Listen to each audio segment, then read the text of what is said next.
আসসালামু আলাইকুম ওরহমতুল্লাহ বরকাত। বিসমিল্লাহির রহমানির রহিম। আলহামদুলিল্লাহ ওয়াসসালাতু ওয়াসসালামু আলা রাসূলিল্লাহ ওয়া আলা আলিহি ওয়া সাহবিহি আজমাইন ওয়া বাদ।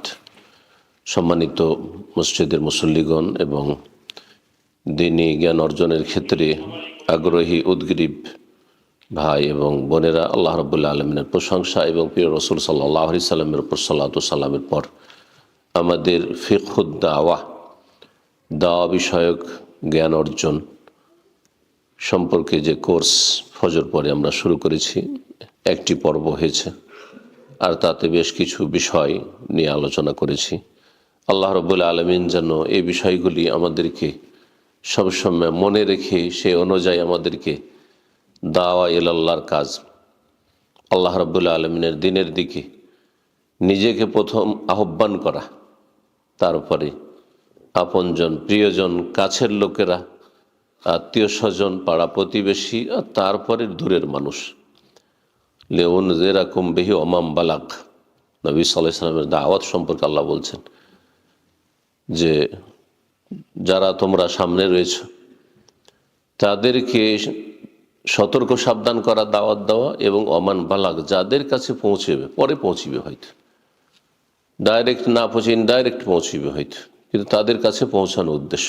অনেক সময় সরাসরি সামনে হয়তো অল্প লোক, কিন্তু হতে পারে এই কথাগুলি আপনাদের মাধ্যমে, আজকাল সোশ্যাল মিডিয়ার যে ভালো একটা দিক রয়েছে তার মাধ্যমে এমন মানুষদের কাছে দ্বীনের দাওয়াত পৌঁছে যাচ্ছে যাদের কাছাকাছি যাওয়া কোনো মতেই সম্ভব ছিল না। দাওয়া ইলাল্লাহর কাজ এত গুরুত্বপূর্ণ কাজ, এর মাধ্যমে এমন এমন ঘরে, এমন এমন মানুষের অন্তরে আপনি ইসলামের কথা নামিয়ে দিতে পারবেন যে পৃথিবী দখল করে সেটা সম্ভব নয়। ক্ষমতার বলে মানুষের শরীরের ওপর রাজত্ব করা যেতে পারে, কিন্তু মানুষের অন্তরের ওপর হুকুমত করা যায় না। আপনার অনুগত হবে না যদি সে অন্তর থেকে সন্তুষ্ট না থাকে। কিন্তু দাওয়া ইলাল্লাহর কাজ হচ্ছে মানুষকে সুসংবাদ দেওয়া, সতর্ক করা, তাদের হিতাকাঙ্ক্ষী হওয়া, তাদের উপর মায়া মমতা করা, তাদের সাথে ভালোবাসা প্রদর্শন করা, তাদের জন্য কল্যাণ চাই। আমরা আপনাদেরকে নিয়ে জান্নাতে যেতে চাই। আমরা কেন জান্নাতের পথ ছেড়ে দিচ্ছেন, কেন জাহান্নামের পথে যাচ্ছেন? এই যে একটা দরদ, ব্যথা এবং মায়া মমতা, এর জন্য মানুষের অন্তরের উপর রাজত্ব করা যেতে পারে। আর এটি হচ্ছে সবচেয়ে বড় সফলতা। এমন এমন অমুসলিম ঘরে, অমুসলিমের অন্তরে ইসলামের কথা নেমে গেছে হয়তো, এমন আমার বিদাতি সমাজে যেখানে কোনো কোরআন সুন্নাহর দায়ী নেই, আলেম নেই, সেখানে এই আপনার তৌহিদ সুন্নতের কথা তার অন্তরে নেমে গেছে। বহু নর এবং নারী রয়েছে যাদের সাথে জীবনে হয়তো আমাদের দেখা হবে না, কোরআন সুন্নাহর ওলামাদের দেখা হয়নি, সুযোগ হয়নি, হবেও না হয়তো, কিন্তু তাদের অন্তরে সে কথাগুলি নেমে গেছে। সেটা কিসের বরকতে? দাওয়া ইলাল্লাহর বরকতে। যাই হোক, দাওয়া সম্পর্কে যতই বলা যাক, বলার শেষ নাই। এই কোর্স যদি কয়েকদিন করা যায় তাহলে হয়তো মোটামুটি এর একটা হক আদায় হবে। এতে অনেকগুলি পয়েন্ট ছিল, আমরা সেগুলিকে স্কিপ করে বা শর্ট সংক্ষেপ করে আমরা অল্প সময় যে রয়েছে এই সময়ে আজকে জোহর সালাতের পরে শুরু করেছি, ইনশাআল্লাহ তাআলা আমরা শেষ করার চেষ্টা করব। আল্লাহ রাব্বুল যেন অল্প কথাতে বরকত দান করেন এবং আমাদের সকলকে উপকৃত করেন। এই পথের পথিক হয়ে আল্লাহ সন্তুষ্টি অর্জনের তৌফিক দান করেন। আম্বিয়া রসুলগণের সত্যিকারে ইত্তেবা, অনুসরণের বাস্তব প্রমাণ দেওয়ার তৌফিক দান করেন। এখন যে বিষয়গুলি আলোচনা করব, 5টি পয়েন্ট, গুরুত্বপূর্ণ পয়েন্ট আমাদের বাকি রয়েছে। শুধু মূল বিষয়গুলি বলে দিই, যদিও সবগুলি কথা আলোচনা হয়তো সম্ভব হবে না। একটি হচ্ছে দাওয়াতের লক্ষ্য, উদ্দেশ্য, টার্গেট। আপনার যে কোনো কাজ করার আগে আপনাকে একটা টার্গেট নির্ধারণ করতে হবে যে আমাকে ওইখানে পৌঁছিতে হবে। বিনা লক্ষ্য উদ্দেশ্য, বিনা টার্গেটে যদি আপনি দুনিয়ারও কাজ করেন, আপনি সাকসেস না। কারণ আপনার যে গোল, লক্ষ্য উদ্দেশ্য, সেটা নির্ধারণ নেই। আপনি যাচ্ছেন কোথায় নিজে জানেন না। সে স্টুডেন্ট লাইফে হোক, অথবা আপনার ব্যবসা বাণিজ্যের ক্ষেত্রে হোক, দিনের কাজের ক্ষেত্রে হোক, দুনিয়ার কাজের ক্ষেত্রে হোক, আপনার একটা লক্ষ্য উদ্দেশ্য, টার্গেট আছে, ওখানে আমাকে পৌঁছিতে। তো দাওয়া ইলাল্লাহর লক্ষ্য উদ্দেশ্য কি? কেন দিনের দাওয়াতের কাজ করবেন, একটি বিষয়। 18টি পয়েন্ট লেখক উল্লেখ করেছেন। আর একটি বিষয় হচ্ছে যেটি আলোচনা করা প্রয়োজন, তা হচ্ছে আসালিবুদ দাওয়াত, দাওয়াতের পন্থা পদ্ধতি, কেমন আপনার দাওয়াতের ধরনটা হওয়া উচিত। সবাইকে কি একই রকমভাবে আপনি দাওয়ার কাজ করবেন? বিভিন্ন স্তরের মানুষ রয়েছে যারা ইসলামের পথ থেকে বিচ্যুত বা ইসলামের ক্ষেত্রে ঘাটতি রয়েছে বা ইসলামের গণ্ডিতে আসেনি, অমুসলিম। সবাইকে একই রকম না। খ্রিস্টানদের দাওয়াত আর হিন্দুর দাওয়াত একরকম হবে না। হ্যাঁ,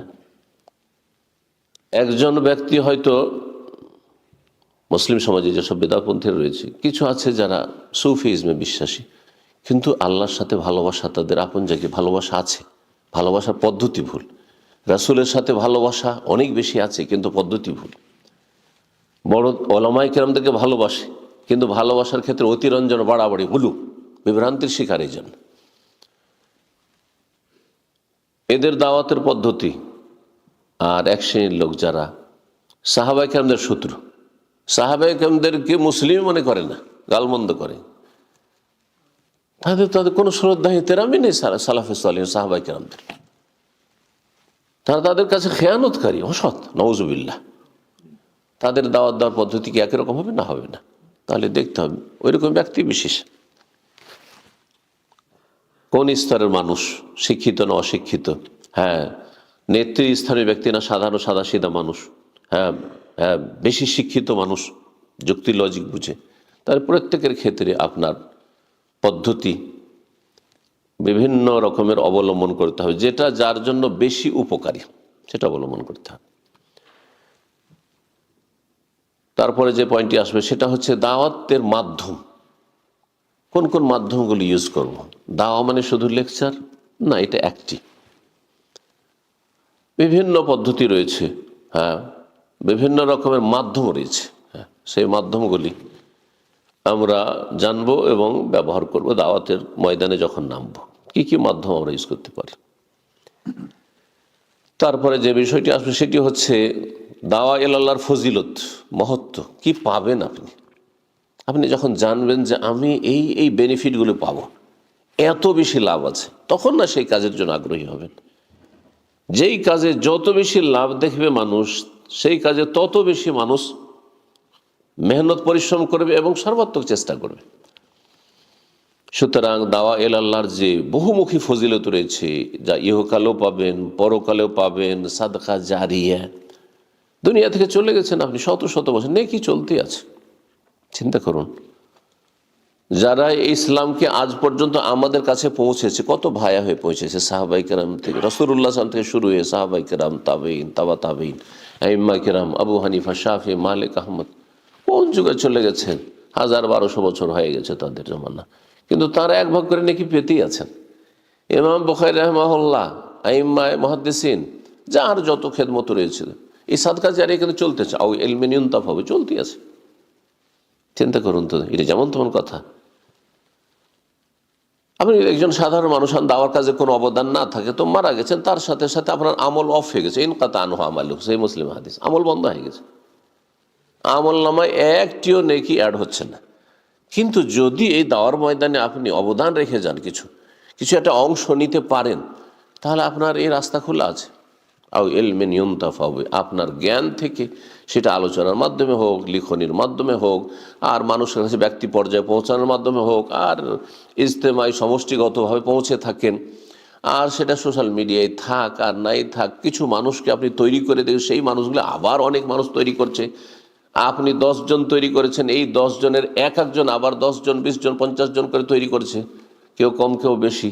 যাদেরকে তারা তৈরি করছে তারা আবার কত লোককে তৈরি করেছে, এই সিলসিলা চালু আছেই। তাহলে এই নেকির সিলসিলা বন্ধ হওয়ার নয় কিয়ামত পর্যন্ত। জি, দাওয়াতের ফজিলত জানার একটি বিষয়। সর্বশেষ বিষয়টি সেটা হচ্ছে, আপনি যে দায়ী ইলাল্লাহ, দ্বীনের দিকে আপনি আহ্বান করে মানুষকে, আপনার কিছু বৈশিষ্ট্য, আপনার গুণ থাকতে হবে ভালো। আপনার মধ্যে যদি আতরের মতো সেন্ট না থাকে, তাহলে কি আকৃষ্ট হবে? কোনো জায়গায় যদি ময়লা আবর্জনা থাকে, গন্ধ পায়, তো মানুষ সেখান থেকে পালাবে। কিন্তু সেখানে আতরের সেন্ট পাইতে সবাই কাছিয়ে বসবে। তা আপনি দায়ী আল্লাহ, আপনার মধ্যে বেশ কিছু ভালো গুণ থাকতে হবে, সেন্টের মতো, আতরের মতো, যাতে আপনার কাছাকাছি আসে, আপনার থেকে মানুষ বেশি লাভবান হইতে পারে। এবং আপনার আখলাক, চরিত্র, আপনি কেমন আদর্শের মানুষ হবেন, যাতে করে আপনার কথাগুলিতে বরকত হয়, কথাগুলি তাসির হয়, মানুষের প্রভাব পড়ে। সবার কথা মানুষ কবুল করে না। আপনার দিকে সবাই তাকিয়ে আছে যে আপনি যে কথাগুলি বলছেন, আপনার আখলাক আচরণ কেমন, আপনার চলাফেরা কেমন, আপনার জীবনযাপন কেমন, সেটা কিন্তু খুব বেশি দেখছে। এই জন্য ওলামারা বলেছেন যে দাওয়া একটি হচ্ছে সশব্দে দাওয়াত, মানে আলোচনা করছেন অথবা লিখছেন, লিখার মাধ্যমে অথবা আলোচনার মাধ্যমে। আরেকটি হচ্ছে সাইলেন্ট দাওয়া, নীরব, কোনো আওয়াজ, সাড়া শব্দ নেই, কিন্তু দাওয়া। কমপক্ষে এর জন্য কোনো এলেমও লাগে না, শুধু কি লাগে, ভালো আমল লাগে। আপনার ওপর কোনো রকমের যেন কারো প্রশ্ন চিহ্ন না উঠে যে আপনি এরকম কেন, একজন মুসলিম এরকম কেন না, আপনি এমন ভালো মানুষ, অমুসলিমরা দেখছে ভালো মানুষ, জীবনেও কোনো দিন ধোঁকাবাজি আর প্রতারণা আর বেঈমানি, আত্মসাৎ, ওয়াদা খেলাফি আর মিথ্যা কথা বলা আর এসব জালিয়াতি, হ্যাঁ, এসব কিছু নেই। হ্যাঁ, কোনো খারাপ দোষ কোনো দেখতে পাই না। মানুষের সাথে হাসি মুখে কথা বলা, যেসব ইসলাম শিখিয়েছে, ভালো আচরণ করা, পরোপকারী হওয়া, মানুষের উপর মায়া মমতা করা, ছোটকে স্নেহ করা, বড়কে সম্মান করা, সাইলেন্ট দাও। আপনি কোনো কথা বলছেন না, কিন্তু আপনার প্রতিবেশী যদি জীবনেও কোনোদিন আপনার দ্বারা কষ্ট না পায় আর সবসময় আপনার দ্বারা বেনিফিটেড হয়েছে, উপকার পেয়েছে, ওতে কিন্তু আকৃষ্ট হবে, এই লোকটা এত ভালো কেন, আমার নিজের আত্মীয় স্বজন তো এত উপকার করেন না, এত আমার সাথে ভালো আচরণ করে না, আমার স্বজাতি যারা অমুসলিম, তার স্বজাতি, তার জাতি, তারা ভালোই আচরণ করে না, তারা দুর্ব্যবহার করে, কিন্তু একজন মুসলিম তার এত ভালো আচরণ কেন করে, কিভাবে এই লোকটি এরকম তৈরি হইল? তখন সেই ব্যক্তি আকৃষ্ট আপনার কাছ থেকে জানতে চাইবে আপনি কোথা থেকে এই ভালো চরিত্রগুলি শিখেছেন। এই জন্য দায়ীর আখলাক, চরিত্র এবং তার ভালো গুণ, বৈশিষ্ট্য, এগুলি জানতে হবে, যাতে করে আমাদের মধ্যে সেই গুণগুলি থাকে। আল্লাহর তৌফিক দান করেন।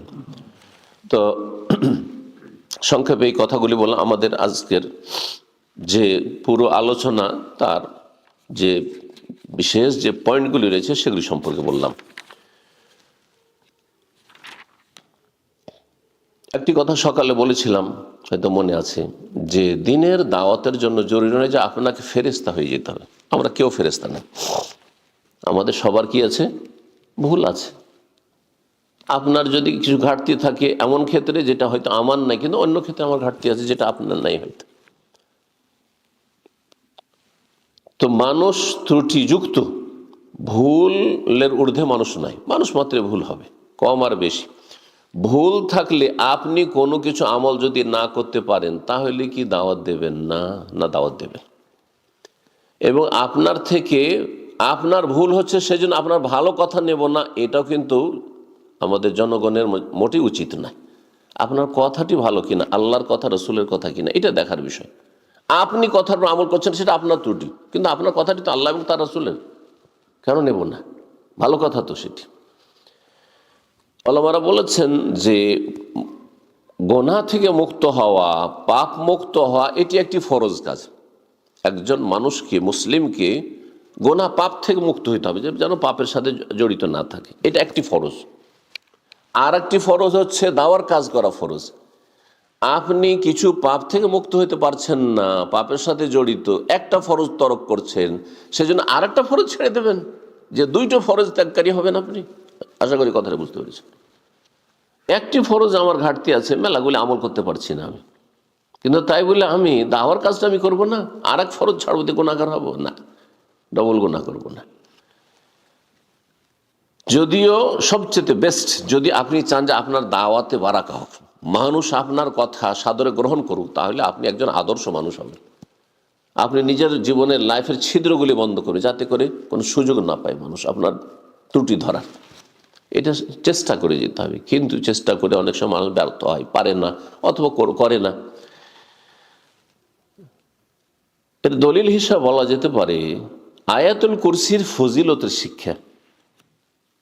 সহিহ বুখারীর হাদিস, আপনারা এই ঘটনা জানেন যে আবু হুরায়রা রাদিয়াল্লাহু তাআলা আনহুকে ওই সাদকায়ে ফিতরের খেজুর মসজিদে রাখা আছে, আর পাহারা দেওয়ার জন্য, সিকিউরিটির জন্য রেখে রাসূলুল্লাহ সাল্লাল্লাহু আলাইহি ওয়াসাল্লাম। শয়তান মানুষের সুরত ধরে, চোরের সুরত ধরে আসছে, আর কি করছে, খেজুর চুরি করতে শুরু করছে। এক রাত ধরা খেলো, তারপর ধরা খেয়ে গেল, খুব কান্নাকাটি করলো, তাকে ছেড়ে দিল, মায়া লাগলো।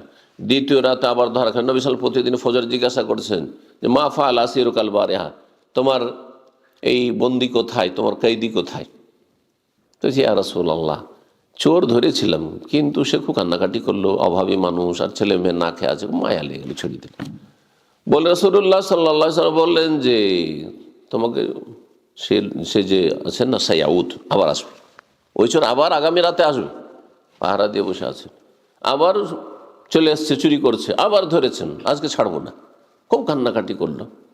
দ্বিতীয় দিনও মায়া হয়ে গেল, খুব যখন কান্নাকাটি করলো আর নিজের অভাবের কথা বলল, ছেড়ে দিলেন আবু হুরায়রা রাদিয়াল্লাহু তাআলা আনহু। ফজরে আবার রাসূলুল্লাহ বলছেন যে তোমার বন্দী কোথায়, কয়েদি? ইয়া রাসূলুল্লাহ, আজকে খুব মায়া লেগেছে, তার কান্নাকাটি দেখে ছেড়ে দিলাম, কিন্তু আবার আসবে। বলছেন আবার তো চুরি করতে আসবে চোর, তিনি তো রাতে এসছে। আবু হুরায়রা প্রস্তুত হয়ে আছেন, একে ছাড়াছাড়ি নেই আজকে, আজকে ছাড়বে। একদিন দুই দিন ছাড়ে মানুষ, এইভাবে চোরকে ডেলি ছাড়ে, আজকে ছাড়বো না। ধরেছেন আর ছাড়বো না, তোকে নিয়ে যাবো নবী সাল্লাল্লাহু আলাইহি ওয়াসাল্লামের কাছে, হাজির করবো, চোর হাত কাটা হবে। তো মানুষের রূপ ধারণ করেছে। তখন সে দেখছে যে উপায় নেই, আজকে কান্নাকাটি করে লাভ নেই। তখন বলছে আবু হুরায়রা, তোমাকে একটা ভালো কিছু শিখিয়ে দিচ্ছি। এই যে শিক্ষার কত গুরুত্ব, একটা ভালো কিছু শিখিয়ে দিচ্ছি, তুমি আমাকে এর বিনিময়ে আজকে কি করো, ছেড়ে দাও। এইটাই আমার মুক্তিপণ হিসাবে কবুল করে এবং আমাকে ছেড়ে দাও। আয়াতুল কুরসির ফজিলত, যদি আয়াতুল কুরসি পড়ে ঘুমিয়ে যাও, এই যে আওয়াই তাইলা ফেরাশে, যখন বিছানায় আসবে, ফাকরা আয়াতুল কুরসি, আয়াতুল কুরসি পাঠ করে নেবে। লাম ইয়াজাল আলাইকা মিনাল্লাহি হাফেজুন, আল্লাহর পক্ষ থেকে একজন হেফাজতকারী, সিকিউরিটি তোমার জন্য পাড়াই থাকবে, বডিগার্ড থাকবে। ওয়ালা ইয়াকরুবুকা শাইতান, শয়তান তোমার কাছেও আসতে, সারা রাত আসতে পারবে না, হাত্তা তুসবিহা, ভোর হওয়া পর্যন্ত। শিক্ষা দিল কে?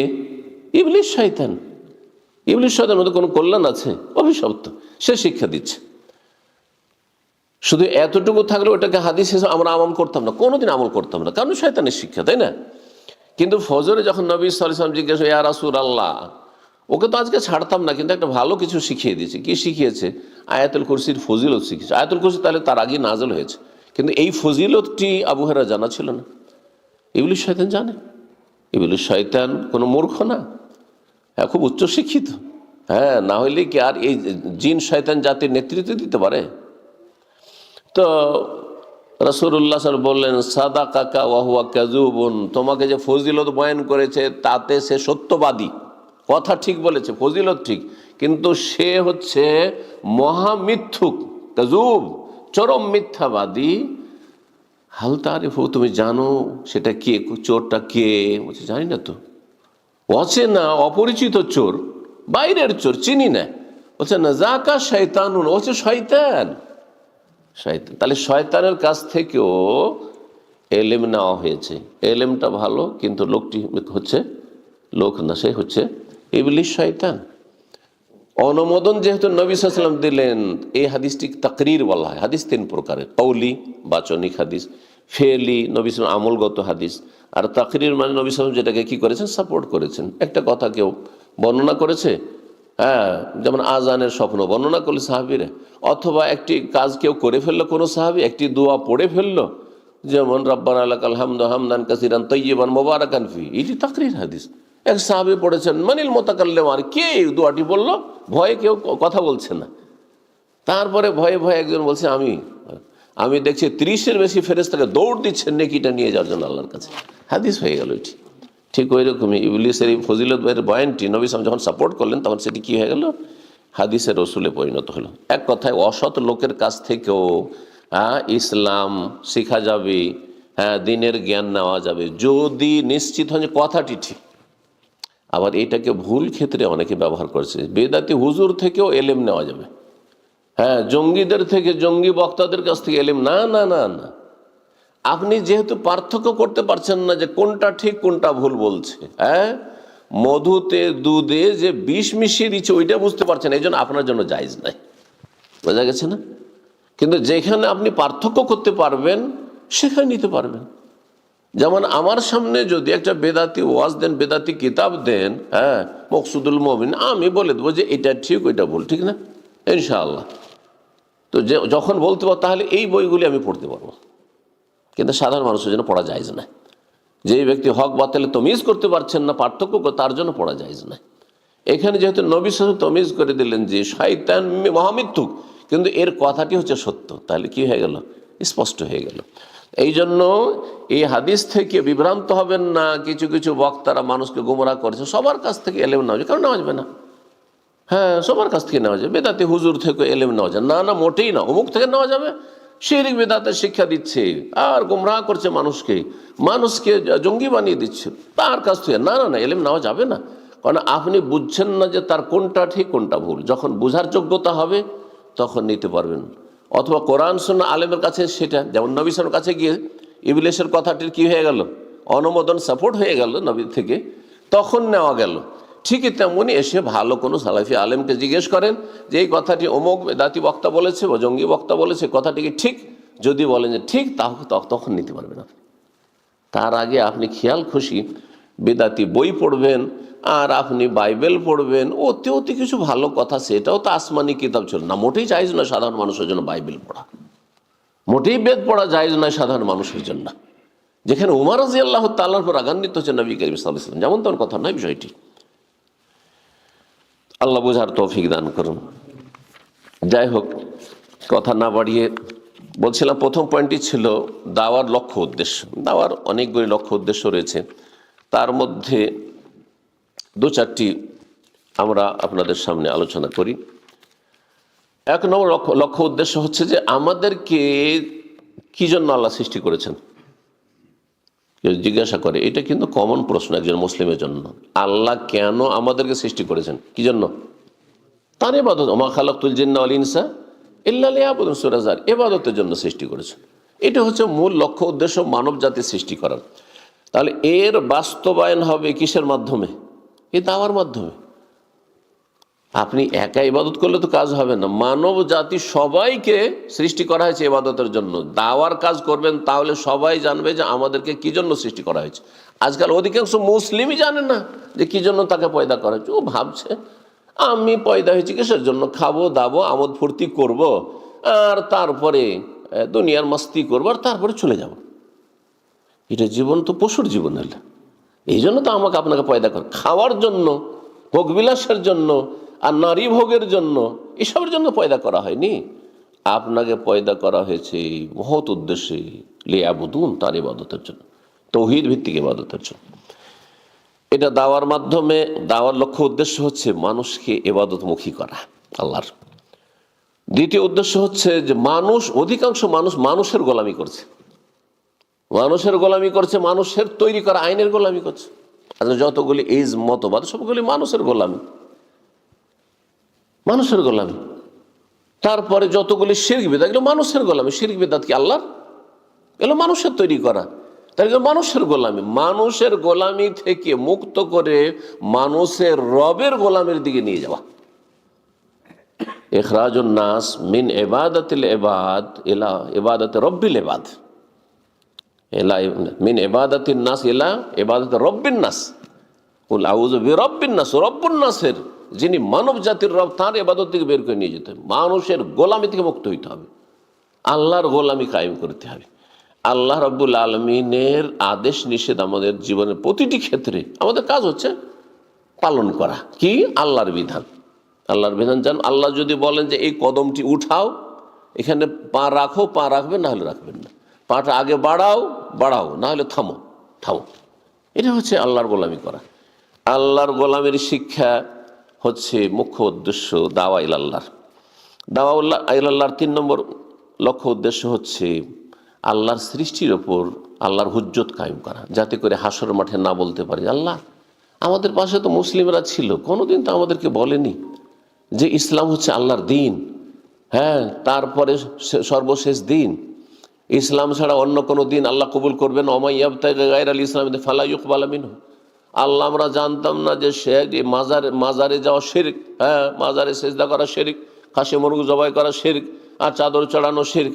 আল্লাহ জানতাম না যে মিলাদ কোনো উৎসব নয়, জায়েজ নয়, এটি বিদআত, জানতাম না, এরা তো বলেনি। হ্যাঁ, অনেকে তো এরা আশেপাশে ছিল, তখন ফেঁসে যাব কিন্তু আমরা যদি তাদের না জানাই। তো এই জন্য আল্লাহর কাছে কালু মাযরাতান ইলা রাব্বিকুম ওয়া লাআল্লাহুম ইয়াত্তাকুন।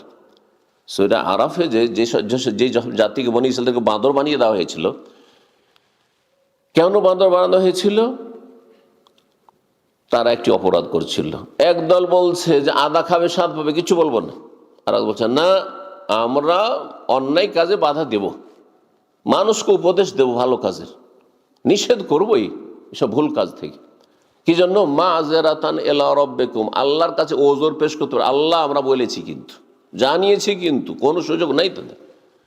ওয়ালা আল্লাহ, এত দ্বিতীয় উদ্দেশ্য হচ্ছে যে বলতে বলতে একদিন হয়তো ভালো হয়ে যাবে, সংশোধন হয়ে যাবে। অনেকে হয়তো আপনার আশেপাশে বেনামাজি, একদিন 2 দিন 4 দিন বলে হয়তো হেদায়েত হলো না, কিন্তু একসময় হেদায়েত হয়ে গেল। অনেকে 10 বছর 20 বছর, অনেক ভাইদের সাথে দেখা হয় এখন, সৌদি আরবে থেকেছে তারা, বরং দাম্মামে আমার কাছাকাছি থেকেছে, কোনোদিন ইসলাম সেন্টারে এত বিদ্বেষ ছিল, আসেনি, দেশে যাওয়ার পরে হেদায়েত হয়ে গেছে। কেউ কেউ এমন আছে 10 বছর 20 বছর পর, আবু সুফিয়ান সারা জীবন ইসলামের শত্রুতা করে করে করে শেষখানে মক্কা বিজয়ের বছর ইসলাম গ্রহণ করছে, রাদিয়াল্লাহু তাআলা আনহু। তো এমন লোক শুধু সেই যুগেই ছিল এমন তো কথা নাই, আজকেও আছে ওই রকম। কেউ তাড়াতাড়ি হেদায়েত হবে, কেউ বিলম্বে হবে, কেউ হবে না, কিন্তু তার উপর আল্লাহর হুজ্জত কায়েম হয়ে যাবে। এটি হচ্ছে দাওয়ার লক্ষ্য উদ্দেশ্য। দাওয়ার লক্ষ্য উদ্দেশ্য হচ্ছে অনেক মানুষ মুসলিম, কিন্তু দিনের আহকাম, মাসাইল, ফারায়েজ, ওয়াজিবাত জানে না, হুকুম আহকাম জানে না, হালাল হারাম জানে না, অনেক নাজায়েজ কাজ করছে। কি জন্য জানে না যেটি নাজায়েজ কাজ? তাহলে তাদেরকে দিনের জ্ঞান দেবেন, যাতে করে তারা ঠিকভাবে এলম হাসিল করে এলম শিখার ফরজ আদায় করতে পারে আর যথাযথ ভালো আমল করতে পারে। দাওয়া ইলাল্লাহর উদ্দেশ্য হচ্ছে মানব জাতিকে ধ্বংস থেকে বাঁচানো। কারণ যদি দাওয়ার কাজ না হয়, সবাই নির্ভয়, ধীরে ধীরে ভালোদের সংখ্যা কমে আসবে। ভালোরা ভালো ছিল, মারা গেলে তো সব খারাপ, বাকি তার যেমন যারা ছেলে মেয়ে নিচ্ছে না, আমরা তো দেখছেন যে যারা ছেলে মেয়ে নিচ্ছে না, সেই দেশে জনসংখ্যা কমে আসছে। কিন্তু হয়তো 50 বছর এইরকম যদি অবস্থা তাদের থেকে যায় যে শুধু ব্যাস একসাথে থাকো, আর ছেলে মেয়ে নেবো না, এসব ঝামেলা নেব না, 50 বছর পরে দেখা যাবে যে দেশে কোনো লোক খুঁজে পাওয়া যাচ্ছে না, বুড়োগুলো শুধু ছিল, সব মরে শেষ হয়ে গেছে। ধ্বংস হবে না? হবে না। তারপর আল্লাহর আসমানি গজব, জমিনি গজব, আসমানি যেসব গজব আছে ওগুলো তো আছেই মানুষের পাপের কারণে। তাহলে আল্লাহর গজব থেকে আল্লাহর জমিনকে এবং আল্লাহর জমিনের যত সৃষ্টি সেগুলিকে রক্ষা করতে হলে কি করতে হবে? দাওয়ার কাজ করে যেতে হবে। দাওয়ার কাজের লক্ষ্য উদ্দেশ্য হচ্ছে মুসলিমদের সংখ্যা বাড়ানো। হ্যাঁ, ভালো মানুষের সংখ্যা বাড়াইতে হবে। পাপীরা, খারাপরা তাদের সংখ্যা বাড়াচ্ছে, যারা দুনিয়ার বিভিন্ন দল পার্টি করছে তারা নিজের সংখ্যা বাড়াচ্ছে, নিজে মেজরিটি হওয়ার চেষ্টা করছে, তাই না? তো আমরা চেষ্টা করবো না আমরা হকপন্থী আহলে হক? আমাদেরকে আগে চেষ্টা করতে হবে। সৎ লোকের সংখ্যা বাড়াইতে হবে, মুসলিমদের সংখ্যা বাড়াইতে হবে, নবীর উম্মত বাড়াইতে হবে। যত বেশি দাওয়ার কাজ তত বেশি নবীর উম্মত বাড়বে, তত আল্লাহর বান্দা বাড়বে, তত ভালো মানুষ বাড়বে আল্লাহর জমিনে। যত ভালো মানুষ হবে তত আরামে থাকতে পারবেন আপনি, অনিষ্ট হতে রক্ষা পাবেন। কারণ খারাপরাই আমাদের পানি জাহাজকে ছিদ্র করছে, খারাপ লোকেরা। নবী সাল্লাল্লাহু আলাইহি ওয়াসাল্লাম এটা তুলনা করেছেন না মানব সমাজকে একটা কিসের সাথে? পানি জাহাজের সাথে। পানি জাহাজে কিছু লোক ফুটো করছে, আর আমরা দোতলায় বসে আছি, মানে আমরা পরেশগার লোকেরা, মুসল্লি, দিনদার, ধার্মিক, আমরা দোতলায় বসে ভাবছি যে আমাদের কাছে পানি আসবে না, আসবে না, নিচে তলা ডুবে যাবো, আমরাও ডুবে শেষ হয়ে যাবো, হালাকু জামিয়া। তো এই জন্য আমাদেরকে দাওয়ার কাজ করে যেতে হবে। জি, ভালো মানুষের সংখ্যা বাড়াইতে হবে। দাওয়ার উদ্দেশ্য হচ্ছে অমুসলিমদের কাছে বা যারা বেদিন হয়ে রয়েছে তাদের কাছে ইসলামের অনেক সৌন্দর্য রয়েছে, এই সৌন্দর্যগুলি তুলে ধরা। আমি একজন অমুসলিমের কাছে এই তাহারাতের পবিত্রতার বিষয়টি তুলে ধরেন যে ইসলাম কিভাবে শরীরে যেই অঙ্গগুলি সবচেয়ে বেশি কাজ করে, সবচেয়ে বেশি কাজ করে এই দুটো হাত, তাই না, দুটো পা, হ্যাঁ, আর এই মুখমণ্ডল, ঠিক কিনা? উজুতে গেলে ধৌত করছেন না করছেন না? ধৌত করছেন, 5 বার করে ধৌত করছেন। তাহলে আমি দিনের দিকটা বাদ দিলাম যে উজু একটি এবাদত, এবং এই এবাদত ঠিক না হলে আপনার সলাতের এবাদত হবে না, সেটা তো আমরা মুসলিমরা জানবো। একজন অমুসলিমকে দেখুন, যেই শরীরের অঙ্গগুলি দিয়ে আপনি কি হতে পারেন, এফেক্টেড হইতে পারেন, আপনি অসুস্থ হতে পারেন, আপনাকে রোগের জীবাণুগুলি আক্রমণ করতে পারেন, হ্যাঁ, সেই যে অঙ্গগুলিকে 5 বার করে ধৌত করা হচ্ছে। এই জন্য একজন ধার্মিক মুসলিম সবসময় পরিষ্কার পরিচ্ছন্ন, পরিষ্কার পরিচ্ছন্ন। এই সৌন্দর্যগুলি তুলে ধরা।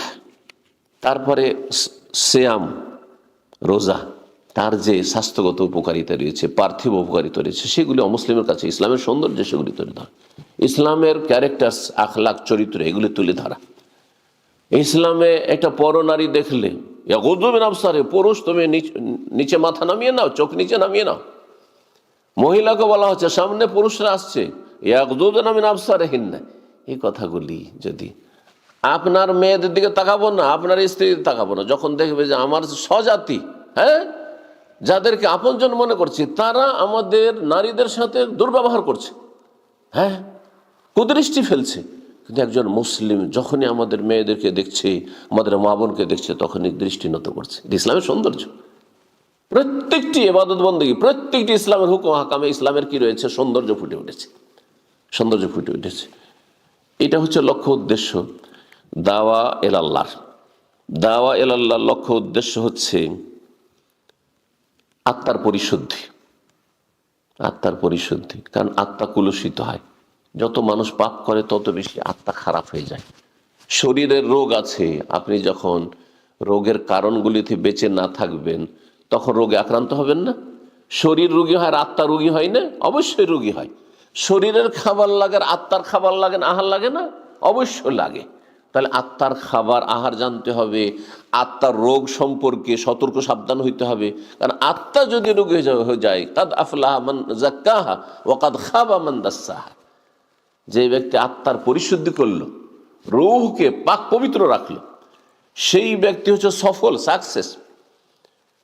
ওয়াকাদ খাবার, সেই ব্যক্তি ক্ষতিগ্রস্ত, ব্যর্থ, তার লাইফটা নষ্ট, বেকার জীবন, অসার জীবন, অশান্তির জীবন, দুনিয়া আখেরাত অশান্তি আর অশান্তি। মান দাসসাহা, যেই ব্যক্তি আত্মাকে পাপে ডুবিয়ে দিল, কুলুষিত করল। এই সমস্ত উদ্দেশ্য। তারপরে আমাদের একজনের অপরজনের ওপর কিছু রাইটস রয়েছে, হক রয়েছে, প্রত্যেকের কিন্তু হক রয়েছে। আপনার স্ত্রীর ওপর যেমন আপনার কিছু দাবি রয়েছে, রাইটস রয়েছে, আপনার উপর আপনার স্ত্রী রয়েছে। ছেলে মেয়েদের আপনার কিছু অধিকার রয়েছে, তো ছেলে মেয়েদের অধিকার আপনার ওপর রয়েছে। এইভাবে পাড়া প্রতিবেশীর হক রয়েছে, এমনকি অমুসলিমদেরও কিছু হক রয়েছে, হ্যাঁ, অমুসলিমদেরও হক রয়েছে। এগুলি জানবো কিসের মাধ্যমে? এ দাওয়া ইলাল্লাহর মাধ্যমে। যখন দিনের দাওয়াতের কাজ হবে, ইসলাম সম্পর্কে নলেজ হাসিল হবে, তখন আমরা জানবো যে আমাদের পাশে অমুসলিম, যদি এরা আল্লাহর শত্রু, আল্লাহর দিনের শত্রু, রাসূলের শত্রু হোক না কেন, আমাদের শত্রু হোক না কেন, তারপরও তাদের কিছু হক রয়েছে। যে হকগুলি জানবো এই দাওয়া ইলাল্লাহর মাধ্যমে। এছাড়াও বহুমুখী ফায়দা রয়েছে। সময়ের স্বল্পতার জন্য বিষয়টিকে সংক্ষেপ করছি। দাওয়ার পদ্ধতি, দাওয়ার পদ্ধতি আপনার বিভিন্ন পদ্ধতিগুলি রয়েছে, আর সবগুলি পদ্ধতি সব ক্ষেত্রে প্রযোজ্য না। কোন পদ্ধতিটি, কোন পন্থাটি অবলম্বন করা, কোন তরিকাটি অবলম্বন করা কার ক্ষেত্রে, কোন শ্রেণীর মানুষের ক্ষেত্রে, কোন জাতির ক্ষেত্রে প্রযোজ্য হবে, এটা আপনাকে বুঝতে হবে। দাওয়া ইলাল্লাহর কাজ করার ক্ষেত্রে আপনাকে প্রথম দেখতে হবে, রোগ চিহ্নিত করতে হবে। আপনার ছেলে সাবালক হয়েছে, তারপর ছেলেটি খারাপ হয়ে যাচ্ছে, কেন খারাপ হয়ে যাচ্ছে? রোগ নির্ণয় করতে হবে। একজন রোগী যখন ডাক্তার কাছে আসে, তখন রোগ নির্ণয় আছে, সমস্যাটা কি, শরীর কোন রোগ আছে নির্ণয় করে। তাহলে আপনাকে তাহলে রোগ নির্ণয় করতে হবে, রোগটা কি, রোগের কারণটা কি, উদ্ঘাটন করতে হবে। আর তারপরে তখন তার জন্য চিকিৎসা, রোগ নির্ণয়ের পরে যখন রোগটা বুঝে নিয়েছেন, রোগ না বুঝে এলোপাথাড়ি যদি ওষুধ দেন, কাজ হবে না কিন্তু। হ্যাঁ, কিছুটা ভালো হইলেও দেখা যাবে যে বড় বড় রোগ তৈরি করে দেবে। কিন্তু রোগকে যখন চিহ্নিত করবেন আপনি, তারপরে যখন আপনি ওষুধ দেবেন, দেখবেন যারা স্পেশালিস্ট তারা অল্প ওষুধ দেয়, আর যারা এমনি জিপি তারা অনেকগুলি ওষুধ দেয়। কারণ 2-4-5টা দিয়ে দিই, একটাতে তো গলি, হ্যাঁ, একটা ঢেল ছুঁড়লে তো একটা ফল পড়বে, এইরকম ব্যাপার না। তো দাওয়া আল্লাহর জন্য একটি উসলুব, সেটা হচ্ছে যে আপনাকে রোগ নির্ণয় করে, তার অল্প মেহনতে আপনি ছেলেটাকে বা এই লোকটিকে ভালো মানুষ বানিয়ে দিতে পারবেন। একজন বেদাতে লিপ্ত আছে, কিসের জন্য বেদাত করছে সে? সমস্যাটা কি তার মধ্যে? কোনো বেদাতি মোল্লা থেকে প্রভাবিত, নাকি তার মধ্যে গোঁড়ামি রয়েছে, হ্যাঁ, কট্টরপন্থী? এই বিভিন্ন বিষয়গুলি জানার পরে তখন তার জন্য চিকিৎসা নির্ণয় করা। তারপর অনেকের সংশয় রয়েছে, বিভিন্ন সংশয়। বেদাত যারা করে তারা কিছু সংশয় রয়েছে যেগুলোকে তারা দলিল মনে করে। তারা বলে যে নবীর ভালোবাসা, নবীকে ভালোবাসেন না আপনি? হ্যাঁ ভালোবাসি, বলবো না? ভালোবাসেন তো গোটা বছর আপনি গাফেল থাকলেন, নবীকে স্মরণ করলেন, একটা দিনও স্মরণ করবেন না আপনি? আরে একটা 12 রবিউল আউয়ালে তো স্মরণ করেন। মনে করছে যে এটা হলো নবীর মহব্বতের বহিঃপ্রকাশ, নবীকে ভালোবাসি, সুতরাং একটা দিন কমপক্ষে স্মরণ করব। গোটা বছর নবীর জীবনী চর্চা করলাম না, কমপক্ষে রবিউল আউয়াল মাসটাতে তো সিরাতুন নবীর অনুষ্ঠান করি। এবার সিরাতুন নবীর বেদাত শুরু হয়েছে। এগুলো হচ্ছে সংশয়। তাহলে সংশয় নির্ণয় করতে হবে যে কিসের জন্য সে বেদাতে জড়িত, অথবা সে পাপের সাথে জড়িত ইত্যাদি। কেন এ খারাপ হয়ে গেল, কেন সে চোর হয়ে গেল, কেন এ ডাকাত হয়ে গেল, তাহলে আপনাকে তার অবস্থাটা জানতে হবে। একটি পদ্ধতি হচ্ছে মানুষকে ইসলামের দিকে আকৃষ্ট করা, অর্থাৎ দাওয়ার, সেটা হচ্ছে তারগীব, উৎসাহিত করা। কারণ সাধারণ মানুষ যারা অল্প শিক্ষিত মানুষ, অল্প কথাতে কিন্তু আপনি একটু ওয়াজ করেন, আল্লাহর ভয় দেখান, হ্যাঁ, তারপর কবরের জীবনের কথা আলোচনা করেন, পরকাল কথা বলেন, ওতেই কিন্তু অন্তরটা নরম হয়ে গেছে। আর সে চলেন মসজিদে যাব, তওবা করছে, তওবা করে নিলেন, উৎসাহিত করা। তারপরে আরেকটু তারহিব, কিছু আযাব শাস্তির কথা বললেন। যেমন নিয়ামতের কথা বলবেন, জান্নাতের নিয়ামত, কবরের জীবনে সুখ শান্তির কথা, তেমনই শাস্তির কথা বললেন। দুনিয়াতে আল্লাহর পকড়াওয়ার কথা বললেন। যেমন হারাম খেলে আপনার ছেলে মেয়ে ভালো থাকবে না, খারাপ হয়ে যাবে, আপনার পারিবারিক অশান্তি হবে। সুদের টাকা পয়সা কোনো ইয়ামহাকুল্লাহ রিবা, আল্লাহ নিশ্চিহ্ন করে দেন, এতে কোনো বরকত থাকে না। অনেক টাকা আসলো, সুদি টাকা, কিন্তু এই টাকার ফল রেজাল্ট কিছু নেই, কোনখান দিয়ে আসলো আর কোনখান দিয়ে গেল হদিসই পাচ্ছেন না। এই কথাগুলোর উদ্দেশ্য কি? উদ্দেশ্য হচ্ছে তার এই ভয় দেখানো যে সুদ খেয়ে টাকা পয়সা, কোটি কোটি টাকার মালিকে কোনো লাভ নেই। দেশের সম্পদ লুটপাট করলেন, শেষখানে আল্লাহর পাকড়াও আযাব এমন আসলো যে সুবহানাল্লাহ, এটা গরিব মানুষও বলছে আলহামদুলিল্লাহ আমার ভালো আছে, ঠিক কিনা? এই কথাগুলো যদি আগেই যদি মানুষ চিন্তা করে, তাহলে এই রাস্তায় নামবে না, দুর্নীতির রাস্তায় নামবে না, বেঈমানি আত্মসাতের রাস্তায় নামবে না, এই পাপের রাস্তায় যাবেই না। জি, কিছু কিছু মানুষ আছে যাদের ক্ষেত্রে শুধু উৎসাহিত করা, জান্নাত জাহান্নাম ইত্যাদি এইসব কথা বলে হবে না, ফজিলত বয়ান করে হবে না, তাদের জন্য কিছু লজিক লাগবে, যুক্তি দিয়ে বুঝাইতে হবে, যে যেমন স্তরের মানুষ। এটা একটা পন্থা। দাওয়াতের ক্ষেত্রে একটি পন্থা হচ্ছে যে একসাথে সবগুলি না দেওয়া। সেই ক্ষেত্রে আল আহাম ফাল মুহিম, কোনটা ভেরি ইম্পর্টেন্ট, অত্যন্ত গুরুত্বপূর্ণ, আর কোনটা গুরুত্বপূর্ণ, কোনটা এত গুরুত্বপূর্ণ নয়। কোন কাজটি যদি না করে তো মুসলিমই থাকবে না। ইসলামে আসার জন্য বা থাকার জন্য যতটুকু জরুরি, তারপরে ফরজ ওয়াজিব, তারপরে সুন্নত মুস্তাহাব, তারপরে নফল কাজ। এখন একজন 5 ওয়াক্ত নামাজ পড়ে না, আর ওকে যদি মাসে 3টি রোজার ফজিলত বয়ান করেন, আর সোমবার বৃহস্পতি রোজার ফজিলত বয়ান করেন, তো এটা দাওয়ার কাজ হইল না, এটা জ্ঞানীর পরিচয় হলো না। বুঝতে পারছেন না? জি, একজন লোকের নামাজই ঠিক নেই, আর ওর দাড়ির মাসলা, দাড়ির ফতুয়া নিয়ে আলোচনা শুরু করে, তার সাথে না, মোটেই না, এই বিষয়ে আলোচনা করবেন না। এটা বলে তাদাররুজ ফিদ দাওয়া, দাওয়ার ক্ষেত্রে ধীর গতিতে। আল্লাহ তো ইচ্ছা করলে তাওরাত ইনজিলের মতো একবারই 30 পারা কোরআন নবীকে দিয়ে দিতেন, পারতেন না দিতে? হ্যাঁ, দিতে পারতেন, কিন্তু 23 বছরে অল্প অল্প অল্প অল্প করে মাসাইল নাজিল হচ্ছে। চিন্তা করুন, 23 বছর মধ্যে 13 বছর মক্কায় হেজাবের হুকুম নাজিল হয়, পর্দার হুকুম নাজিল হয়নি। মদিনা আসার পরে 5 বছর পর্যন্ত হেজাব পর্দা নাজিল, 6 হিজরিতে। 6 হিজরিতে হেজাব যে চেহারা ঢাকা, এই তার আগে মহিলারা, মুসলিম মহিলারা, নবী সাল্লাল্লাহু বিবিগণ মাথা ঢেকে শালীনতার সাথে যেমন মহিলারা চলাফেরা করে, অমুসলিম সমাজে, হিন্দু সমাজে দেখেছে মাথা ঢাকে, কিন্তু শুধু চেহারাটা ঢাকে না, তারপরে তো তারা ঘুমটা টেনে থাকে, অনেক হিন্দুদের আগে দেখেছি আমরা।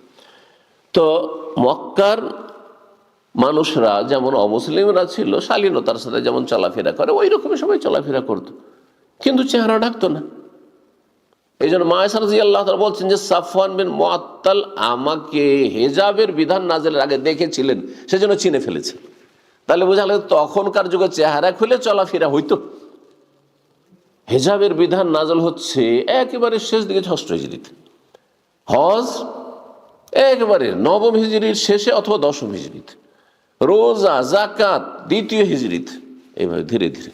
মদ হারাম হচ্ছে মদিনায়, মক্কায় 13 বছর মদ খেতে আছে, মদ খাচ্ছে, অমুসলিম কাফেরও মদ খাচ্ছে মক্কার, আর মুসলিমের মদ খাচ্ছে, কারণ মদে ডুবি চলে জাতি, মদিনায় এসেও মদ খাচ্ছে। হ্যাঁ, তারপরে মদ একবারে হারাম করছেন না, 3 স্টেপে গিয়ে 3 জায়গায় আয়াত রয়েছে। সে মদের 3টি আয়াত যদি আপনি সামনে রাখেন তো এতে বুঝতে পারবেন যে দাওয়ার কাজ একসাথে লাগাম টেনে ধরলে হবে না।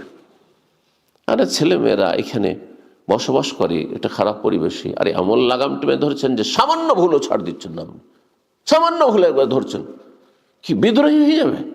বাপ মা থেকে সে স্বাধীন হয়ে মুক্তি লাভের চেষ্টা করবে, ছুড়ে ফেলে দেবে বাপ মাকে। না না না, মুসলিম করে রক্ষা করার চেষ্টা করেন, সব ঠিক করে নেব। আমারই তো সব ঠিক নেই, আপনারই তো সব ঠিক নেই।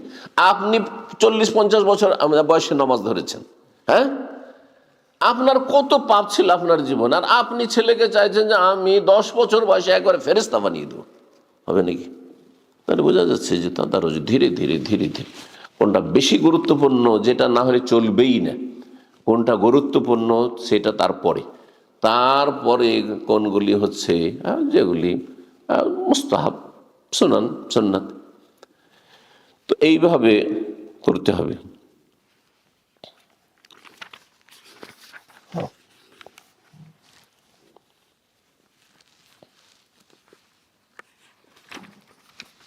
আমরা কথা যেহেতু লম্বা হয়ে যাচ্ছে, আর বেশি লম্বা আর আলোচনা না করে দাওয়াতের মাধ্যম নিয়ে আলোচনা, একটি পয়েন্ট বলেছিলাম, ওয়াসাইলুদ দাওয়াত, দাওয়াতের মাধ্যম। দাওয়াতের বিভিন্ন মাধ্যম রয়েছে। দাওয়াতের মাধ্যমগুলি তৌকিফি না ইজতিহাদি, একটি মাসলা। তৌকিফি মানে নবী সাল্লাল্লাহু আলাইহি ওয়াসাল্লাম কোরআন এবং হাদিস থেকে যা প্রমাণিত, সাহাবায়ে কেরাম থেকে, তাতেই সীমিত রাখবেন দাওয়াতের মাধ্যমগুলিকে, নাকি এই ক্ষেত্রে কোরআন এবং হাদিসের আলোকে যদি তাতে কোনো বাধা নিষেধ না থাকে তাহলে সেই ক্ষেত্রে ইজতিহাদ করে সেগুলিকে তাতে ইনক্লুড করতে পারবেন, শামিল করতে পারবেন। যেমন আজকাল সোশ্যাল মিডিয়াকে ব্যবহার করা দাওয়ার কাজে মাধ্যম। একটু আগে বললাম যে সরাসরি যদি আমরা দাওয়ার কাজ করি, রেকর্ডিং না করি, অডিও ভিডিও কিছুই হইল না, আর সোশ্যাল মিডিয়ায় আপনি ছাড়লেন না, না ইউটিউবে না ফেসবুক কিছুতেই দিলেন না, তাহলে মাত্র কয়েকজন আমাদের ভালো কথাগুলি সীমিত থেকে গেল, ঠিক না? নবী সাল্লাল্লাহু আলাইহি ওয়াসাল্লাম আমলে রেকর্ডিং হয়নি, নবী সাল্লাল্লাহু আলাইহি ওয়াসাল্লাম আমলে এইসব ফেসবুক ছিল না, ইউটিউব ছিল না, সোশ্যাল মিডিয়া ছিল, সুতরাং ওগুলো আমরা ইউজ করব না। মাইক ছিল না, সুতরাং মাইক ইউজ করব না। তাহলে ওই কোনায় যারা বসে আছে আমার আওয়াজ শুনতে পাচ্ছে না, সামনে আছে তারপর শুনতে পাচ্ছে না, ঠিক না? এই জন্য যদি শরীয়তের আলোকে কোনো বাধা নিষেধ না থাকে, আপত্তি না থাকে, নাজায়েজের কোনো দিক নেই, তাহলে আপনি দাওয়াতের মাধ্যমের ক্ষেত্রে ইজতিহাদ করতে পারবেন, কোনো অসুবিধা নেই। কিন্তু সেটা কাফেরদের অনুকরণ না হয়, অসৎ লোকদের অনুকরণ না হয়, যেমন ড্রামা। কারণ একশন মডার্ন লোকেরা ইসলামের খেদমতের দোহাই দিয়ে তারা কি করে, বিভিন্ন ড্রামা, তারপরে কি বলা হয় এগুলোকে, আপনার ফিল্ম তৈরি করে, অ্যাক্টিং করে, আর তারপরে একজন পার্ট আদায় করছে আবু বকরের, তো আরেকজন ওমরের, আরেকজন অমুকের তমুকের, আর তারপরে ইসলামের আমি খিদমত করছি এই ড্রামা দিয়ে। না, ওটাই নাই, জায়েজ না। কারণ এগুলো অসৎ লোকদের এগুলো তকলিদ, পাপিষ্টদের তকলিদ, কাফেরদের অনুকরণ না, এগুলো করবেন না, এগুলো করবেন, এইটি দাওয়ার মাধ্যম নয়। কিন্তু ইজতিহাদের সুযোগ রয়েছে দাওয়ার ক্ষেত্রে। দাওয়ার ক্ষেত্রে খুতবা, জুমার খুতবা একটি দাওয়াত, জুমার খুতবা হচ্ছে দাওয়াত। এমনি সাধারণ ভাষণ দেওয়া, কোনো দার্স, এলমের দার্স, যেমন এটি দার্স, লেকচার, বিভিন্ন সেমিনার, সিম্পোজিয়াম, এই বিভিন্ন রকমের কোর্সেস, এইসব হচ্ছে দাওয়ার মাধ্যম। দাওয়াত ব্যক্তি পর্যায়ে হতে পারে, সমষ্টিগত হতে পারে। ব্যক্তি পর্যায়ে কারোর সাথে আপনি একটু খাতির তৈরি করলেন, তাকে ডেকে যদি মসজিদে ডাকেন আসবে না হয়তো, হ্যাঁ, তাকে যদি বলেন চলেন আমাদের একটা লেকচার আছে আসেন, আসবে না। কিন্তু যদি তার সাথে ব্যক্তিগত, তার সাথে একটা ভালো সম্পর্ক কায়েমের চেষ্টা করলেন, আর মানুষের অন্তর জয় করেন, তাকে একটা গিফট দিয়ে দিলেন, একটা আতর ধরিয়ে, কোন গিফটটা পছন্দ করে, হ্যাঁ, ওর সাথে একটু ভালো সম্পর্ক স্থাপন করার জন্য, আর তারপরে কিছু দিয়ে দিলেন গিফট, আর দেওয়ার পরে তখন আপনার সাথে একটু ফ্রি হয়ে গেল। আর ফ্রি হয়ে তখন যে আড় মানুষের মধ্যে থাকে, অপরিচিত মানুষের সাথে কথা বলার ক্ষেত্রে, সে আড়টাকে আপনি ভেঙে ফেললেন। তারপরে ফ্রি এসেও আপনার সাথে কথা বলছে দিল খুলে, আপনিও তার সাথে দিল খুলে কথা বলার সুযোগ পাচ্ছেন। তখন আপনি তাকে ইসলামের দাওয়াত দিচ্ছেন, অথবা শিরিক বিদাত সম্পর্কে, মুসলিম সমাজের শিরিক বিদাতে লিপ্ত রয়েছে, অথবা বেদিন বেনামাজি হয়ে রয়েছে, তাকে ইসলামের দাওয়াত দিচ্ছেন, আপনার কথাগুলি কবুল করবে। দাওয়াতের এটিও একটি মাধ্যম। দাওয়াতের মাধ্যম হচ্ছে অসহায় অভাবীদের পাশে দাঁড়ানো। একজন ছেলে মেয়ের চিকিৎসা করতে পারছে না, বা নিজের শরীরে চিকিৎসা করতে পারছে না, এগুলি কিন্তু অমুসলিমরা যে তাদের বাতিল দাওয়াত চালাচ্ছে বা ভ্রান্ত দাওয়াত চালাচ্ছে, সেই ক্ষেত্রে ব্যবহার করছে।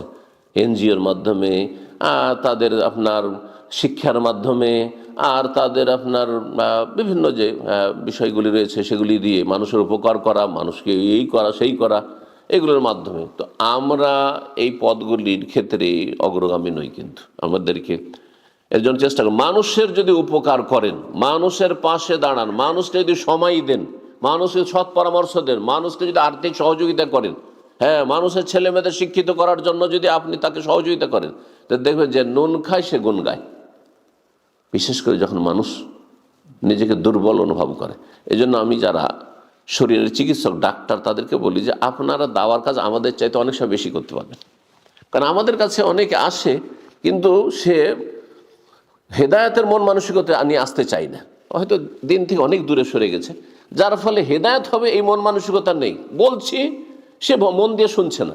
কিন্তু আপনার কাছে যখন আসছে, তখন তার প্রাণ নাশের ভয়, মরে যাওয়ার ভয় আছে, সে বাঁচতে চায়, সে তাড়াতাড়ি সুস্থ হতে চায়, সে শারীরিক দিক থেকে খুব কষ্টে আছে। এই যে কষ্ট হচ্ছে তার, বা তার ছেলেমেয়ের কষ্ট হচ্ছে, তার স্ত্রী কষ্ট হচ্ছে, ওই সময় আপনার কাছে এসছে, মনটা খুব তার নরম হয়ে আছে।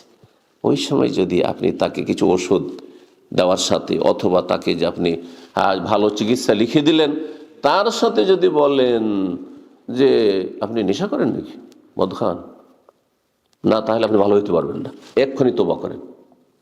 আপনি ধূমপান করেন, তাই না, মনে হচ্ছে ধূমপান করেন, স্মোকিং করেন, আপনার রোগ ভালো হবে না, হ্যাঁ, আপনি ভালো হবেন না, আপনি ক্যান্সারে আক্রান্ত হয়ে যাবেন, আপনি বা হয়েই গেছেন, আপনি সাথে সাথে তওবা করুন। কিন্তু আমরা যদি বলি ধূমপান হারাম, মদ হারাম, অম্বুল খাবায়েস, তবু হয়তো হেদায়েত হবে না। বুঝতে পেরেছেন না?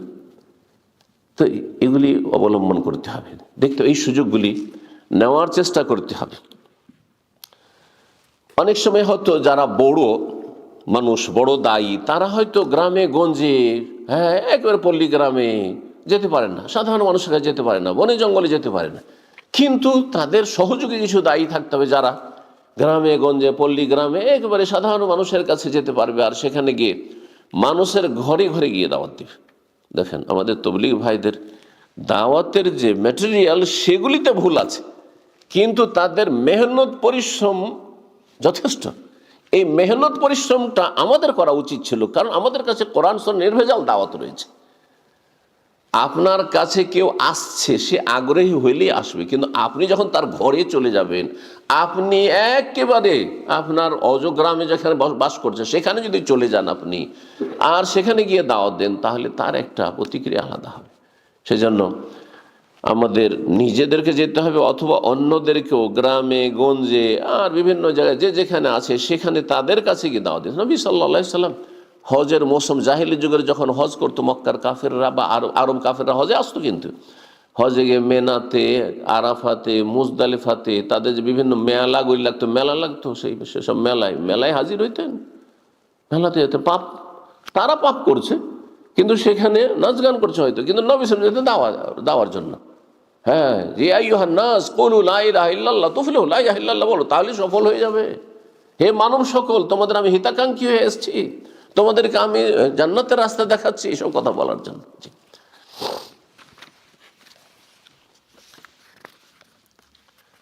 দাওয়া ইলাল্লাহর ফজিলত, দাওয়া ইলাল্লাহর অনেক ফজিলত রয়েছে। সবচেয়ে বড় ফজিলত যে এই কাজটি এত ভালো কাজ যে স্বয়ং আল্লাহ নিজে করেন। কোরআনের দুটো আয়াত রয়েছে, সকালে একটি আয়াত বলেছিলাম, আল্লাহু ইয়াদউ ইলা দারিস সালাম, সূরা ইউনূসের আয়াত নম্বর 35।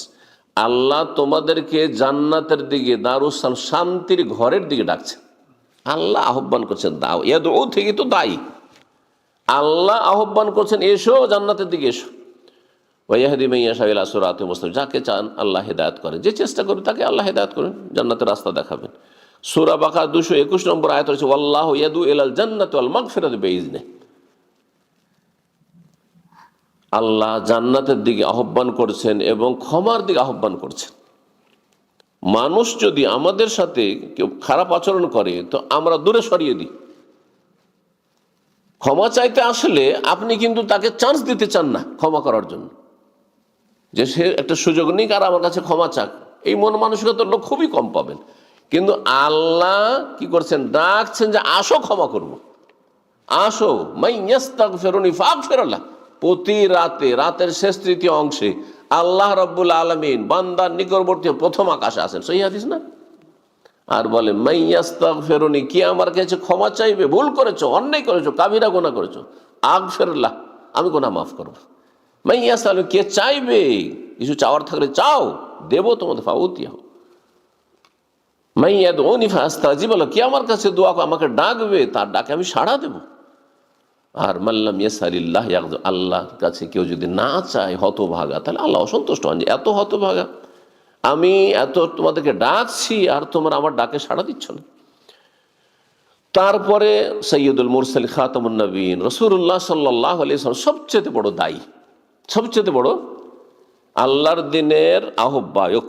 জি, তার সাথে সাথে সমস্ত আম্বিয়া, নবী, রসুলগণ সবাই দাওয়াত দিয়েছেন। সবাইকে আল্লাহ এই হুকুম দিয়েছেন যে যাও দাওয়াত দাও। মা লাকুম মিন ইলাহিন গায়রু, আল্লাহ ছাড়া তোমাদের সত্য মাবুদ নেই। জি, আনিবুদুল্লাহ, আল্লাহর ইবাদত করো। ওয়াজতানিবুত তাগুত, আল্লাহ ছাড়া অন্যের ইবাদত বন্দিগি থেকে, গোলামি থেকে বেঁচে থাকো।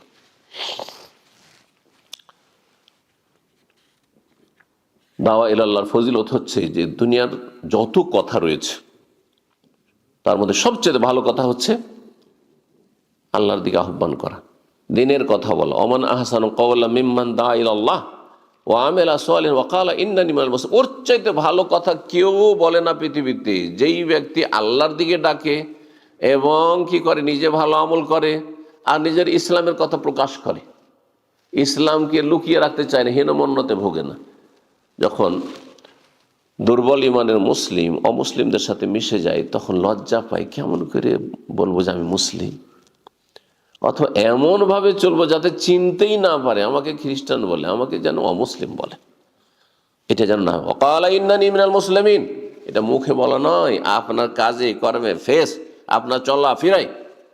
একটা ভালো দিক আমাদের বাংলা ভাষাভাষীদের মধ্যে এখন দেখা যাচ্ছে যে সব কিছুতে আসসালামু আলাইকুম, বিসমিল্লাহ, ইনশাআল্লাহ, মাশাআল্লাহ, নামাজ রোজা নাই, কিচ্ছু নেই, কিন্তু হ্যাঁ দিনের ফরজ ওয়াজিব নাই, কিন্তু শুনছেন না বিভিন্ন মিডিয়াতে ইনশাআল্লাহ, মাশাআল্লাহ, এগুলো হচ্ছে ওয়াকালা ইন্নানি মিনাল মুসলিম, ইসলাম প্রকাশ করা, বোঝা যাচ্ছে মুসলিম, ওই কথাতে বোঝা যাচ্ছে মুসলিম, অমুসলিম নয়। প্রকাশ করতে হবে, নিজেকে দুর্বল মনে করলে হবে না যে কি করে পরিচয় দেবো, লজ্জা লাগে, না না, মোটেই না। এই দুর্বলতা যেন কাজ না করে।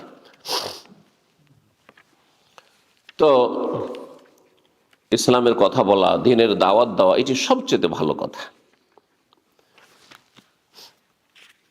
দাওয়া ইলাল্লাহর কাজ করলেই সফলতা রয়েছে। যদি সফল হতে চান, হাইয়া আলাল ফালাহ, এখানে একটি কথা বলিনি, এই যে মুয়াজ্জিন 5 ওয়াক্ত আজান দিচ্ছে, ইকামত দিচ্ছে, এটাও কিন্তু দাওয়ার কাজ।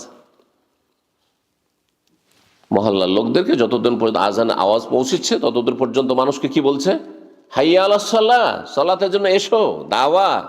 হাইয়া আলাল ফালাহ, তোমাদের সফলতার জন্য, তোমাদের কামিয়াবির জন্য এসো, এটি দাওয়া, দাওয়ার কাজ। এইরকমই যে কোনো ভালো কাজের দিকে আপনি আহ্বান করছেন, সেটা আকীদার বিষয় হোক, ইবাদত বন্দেগীর বিষয় হোক, আখলাক চরিত্রের বিষয় হোক, যে কোনো গুনাহ থেকে মুক্ত হওয়ার বিষয় হোক, সব দাওয়া ইলা আল্লাহর কাজ। এর মাধ্যমে সফলতা রয়েছে। এই জন্য আল্লাহ বলেছেন ওয়াউলাইকা হুমুল মুফলিহুন ওয়াল তাকুম মিনকুম উম্মাহ ইয়াদউনা ইলাল খায়র ওয়া ইয়ামুরুনা বিল মারুফ ওয়া ইয়ানহাউনা আনিল মুনকার ওয়াউলাইকা হুমুল মুফলিহুন। এরাই হচ্ছে সাকসেস। তার যদি সাকসেস হতে হয় তো ভালো কাজের উপদেশ দিতে, অন্যায় কাজে বাধা দিতে হবে এবং কল্যাণের দিকে ইয়াদউনা ইলাল খায়র, ভালোর দিকে আহ্বান করতে হবে। এই হচ্ছে সফলতা। দাওয়া ইলাল্লাহর কাজ হচ্ছে সাদাকার মতো, সাদাকা জারিয়া। একটা মসজিদ বানিয়ে দিয়ে গেছেন, ইনশাআল্লাহ তাআলা এই মসজিদে তাওহীদ কিয়ামত পর্যন্ত আল্লাহ যেন বহাল রাখেন। যারা প্রথম এতে অংশ নিয়েছেন এবং এটা কায়েম করেছেন, বলে আলহামদুলিল্লাহ, এবং কোনো অহংকার নয়, আল্লাহ যেন এটা কবুল করেন।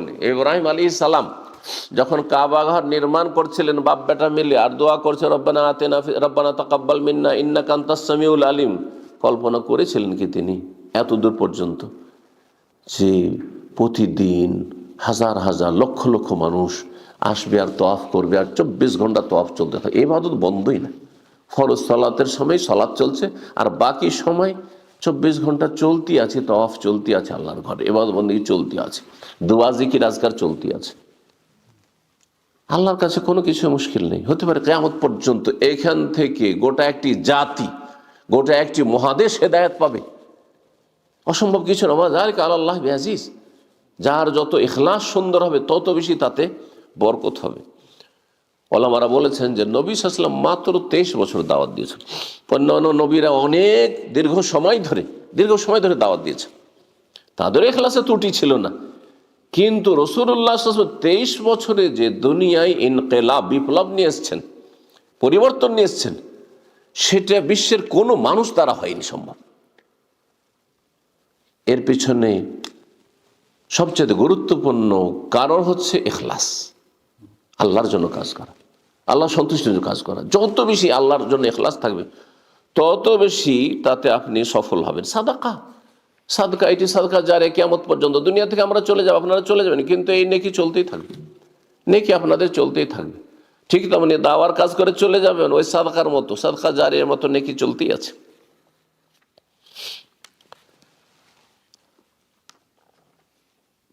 দাওয়া ইলা আল্লাহর কাজ সম্পর্কে আলী রাদিয়াল্লাহু তাআলা আনহুকে খাইবারের যুদ্ধের সময় নবী সাল্লাল্লাহু আলাইহি ওয়াসাল্লাম কি বলেছিলেন?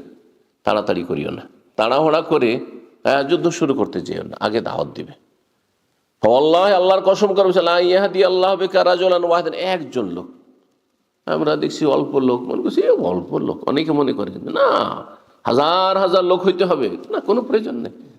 রাজুলান ওয়াহিদান, একজন লোকও যদি হেদায়েত হয়ে যায়, একজন বেনামাজি নামাজি হয়ে গেছে, একজন মুসলিম ইসলাম গ্রহণ করলো আপনার ওসিলাতে, একজন শিরক বিদআত ছাড়লো, একজন পাপী পাপ মুক্ত হইল, কাবিরা গুনাহ ছাড়লো, আপনার কথার বরকতে, আপনার প্রচেষ্টায়, মেহনতে, খায়রুল লাকা, তোমার জন্য উৎকৃষ্ট উত্তম। কিসের চাইতে? মিন হুমরিন নাম, লাল উটের চাইতে।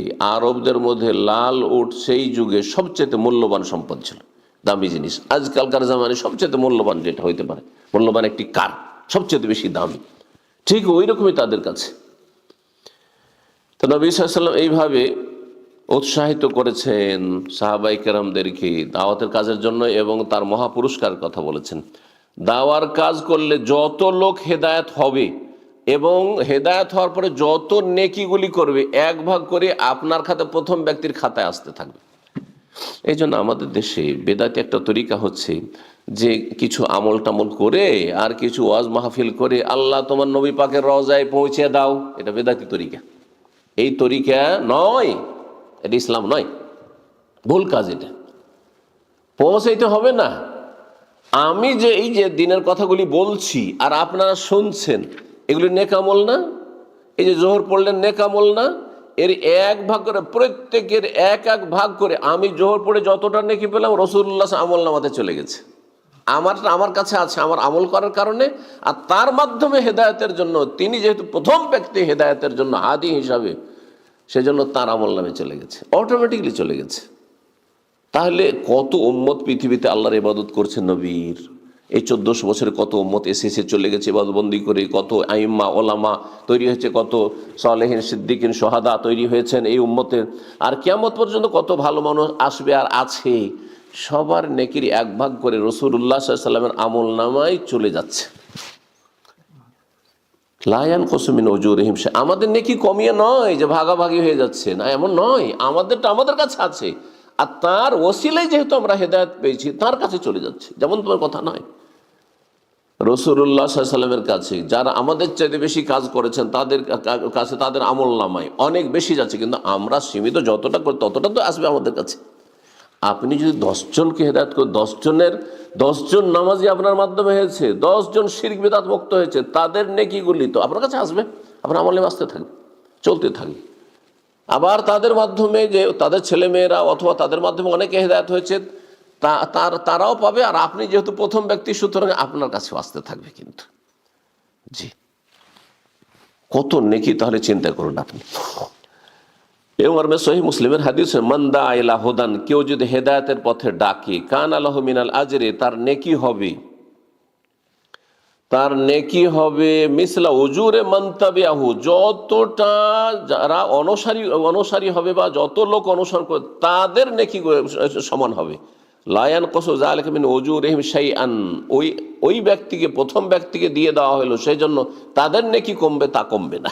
জি, আল্লাহ তার বিশেষ রহমত থেকে এইরকমই যারা পাপের দিকে আহ্বান করছে, মানুষকে অসৎ বানাচ্ছে, তাদের গোনার বোঝা বাড়তে আছে, গোনার বোঝা বাড়তে আছে। যারা দাওয়াতের কাজ করে তারা সমস্ত সৃষ্টিকুলের দোয়া পায়। রাসূলুল্লাহ হাদিস তিরমিজিতে হাদিসটি রয়েছে এবং হাদিসটি সহিহ, আল্লামা আলবানী রাহিমাহুল্লাহ সহিহুল জামাতে সহিহ বলেছে। ইন্নাল্লাহা, আল্লাহর রহমত বর্ষণ করে, ওয়া মালায়েকাত, আল্লাহর ফেরেশতার রহমতের দোয়া করেন, হাত্তা নামলা, আল্লাহর রহমত নাযিল হয়, ফেরেশতাদের দোয়া হয় রহমতের, মুমিন মুমিনাতের দোয়া হয়, হাত্তার সমস্ত সৃষ্টিকুল দোয়া করে, পশু পাখি, এমন কি পিপিলিকা, লামুলা পিপিলিকা দোয়া করে, ফি জুহরিহা, নিজের গর্ত থেকে, ওয়াহাত্তাল হুত, এমনকি মাছ পর্যন্ত, স্থলে যেসব পশু পাখি আছে, কীট পতঙ্গ পোকামাকড় আছে, পানিতে যা আছে, হাত্তাল হুত, এমনকি মাছ পর্যন্ত, লা ইউসাল্লুনা, রহমতের দোয়া করতে থাকে, আলা মুআল্লিমিন নাসিল খায়রা, ওইসব লোকের ওপর যারা মানুষকে কল্যাণের শিক্ষা দেয়। খায়র, শুধু সালাত বলা হয়নি, শুধু রোজা হজ যাকাত বলা হয়নি, যে কোনো ভালো শিক্ষা দিচ্ছেন, যে কোনো সুশিক্ষা দিচ্ছেন আপনি, মানে দিনের শিক্ষা, সেটা ফরজ হোক, ওয়াজিব হোক, আর সুন্নত হোক, নফল হোক, মুস্তাহাব হোক, যে কোনো গঠনমূলক চারিত্রিক হোক, যে কোনো ভালো শিক্ষা দিচ্ছেন আপনি, সমস্ত সৃষ্টিকুলের দোয়া পাচ্ছেন। চিন্তা করুন তো দেখি। এই জন্য লাভ আর লাভ, লাভ আর লাভ। আল্লাহ রব্বুল আলম যেন আমাদেরকে দাওয়ার কাজ আরও বেশি বেশি করার তৌফিক দান করেন এবং আপনাদের আমাদের সকলকে এই কাজের জন্য যেন আল্লাহ রব্বুল আলমিন কবুল করেন।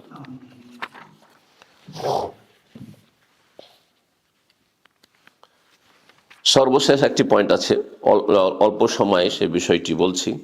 আর যে বিষয়গুলো বললাম সেগুলো তো অনেক পয়েন্ট ছিল, সময়ের স্বল্পতার জন্য 1 ঘন্টা যেহেতু পার হয়ে গেছে, আর 1 ঘন্টায় আমার আলোচনা করার কথা রয়েছে, তবু আমি হয়তো 10-15 মিনিট আপনাদের আরও নিচ্ছি। সর্বশেষ পয়েন্ট বলেছিলাম যে দায়ীর আখলাক চরিত্র কেমন হবে। আপনি যে দাওয়াতি কাজ করবেন আপনার চরিত্র কেমন হওয়া উচিত, আপনার গুণাবলী, আপনার বৈশিষ্ট্য কেমন হওয়া উচিত, আপনার মধ্যে ভালো গুণ থাকতে হবে। 1 নম্বর গুণ হচ্ছে ইখলাস, আল্লাহ সন্তুষ্ট, দুনিয়ার কোনো গরজ করবেন না, যাতে করে মানুষের কাছ থেকে কোনো চাওয়া পাওয়া না থাকে, রবের কাছে চাইবেন। রবের কাছে চাইলে আল্লাহ কোনখান থেকে দিবেন সেটা আল্লাহ জানেন বেশি। আপনি হয়তো মানুষের কাছে আশা করছেন দুনিয়াদারি, এদের কাছে পয়সা পাবো তো, স্বার্থ পাবো তো, এদের কাছে মান সম্মান পাবো, এদের কাছে আমি এই পাবো তো, সে লিডারশিপ পাবো, এসব দুনিয়ার তুচ্ছ গরজ করছেন। এতে করতে গিয়ে আল্লাহর কোনো সহযোগিতা সাহায্য নেই আপনার সাথে, যার ফলে আপনি দুনিয়াতে লাঞ্ছিত হয়ে যাচ্ছেন, হ্যাঁ, ছোট হয়ে যাচ্ছেন মানুষের কাছে। কিন্তু যখন আপনি ইখলাস নিয়ে আসবেন, আল্লাহ এমন ওপরে উঠিয়ে দেবেন যে আপনি কল্পনা করতে পারেননি। এই জন্য আল্লাহ রব্বের কাছে দোয়া, আল্লাহ আমাদেরকে যেন সত্যিকার ইখলাস দান করেন, আল্লাহর সন্তুষ্টির জন্য কাজ করার তৌফিক দান করেন। দুনিয়ার সমস্ত গরজ থেকে, ছোট শিরক বড় শিরক থেকে, দুনিয়ার লোভ লালসা থেকে আল্লাহ যেন বেঁচে থাকার তৌফিক দান করেন। এইরকম ফেমাস হওয়া, হ্যাঁ, ভাইরাল হওয়া, এই সব রোগে যেন আক্রান্ত না হয় কেউ, যাতে করে আমি ভাইরাল হতে পারি, যাতে আমি মানুষের জনপ্রিয়তা লাভ করতে পারি। হ্যাঁ, না না না, এইসব কোনো উদ্দেশ্য যেন না থাকে। 2 নম্বর বৈশিষ্ট্য হচ্ছে যে আপনাকে যথেষ্ট জ্ঞান থাকতে হবে। জ্ঞান নেই, আরবিতে প্রবাদ ফাকেদুসাইয়ুদ, পকেট যদি এমটি হয়, টাকা না থাকার, পকেটে যদি হাত ঢোকান তো বেরোবে টাকা। তা আপনার পেটে যদি এলেম না থাকে আর এমনি যদি আপনি শুধু লেকচার ঝাড়েন তাহলে কাজ হবে? তাহলে আপনার কাছে যথাযথ ইসলামের জ্ঞান থাকতে হবে, শরীয়তের জ্ঞান থাকতে হবে। 3 নম্বর বৈশিষ্ট্য হচ্ছে দায়ী যেন মুত্তাকি পরহেজগার হয়, কারণ তাকওয়া হচ্ছে সবচেয়ে উত্তম সম্বল।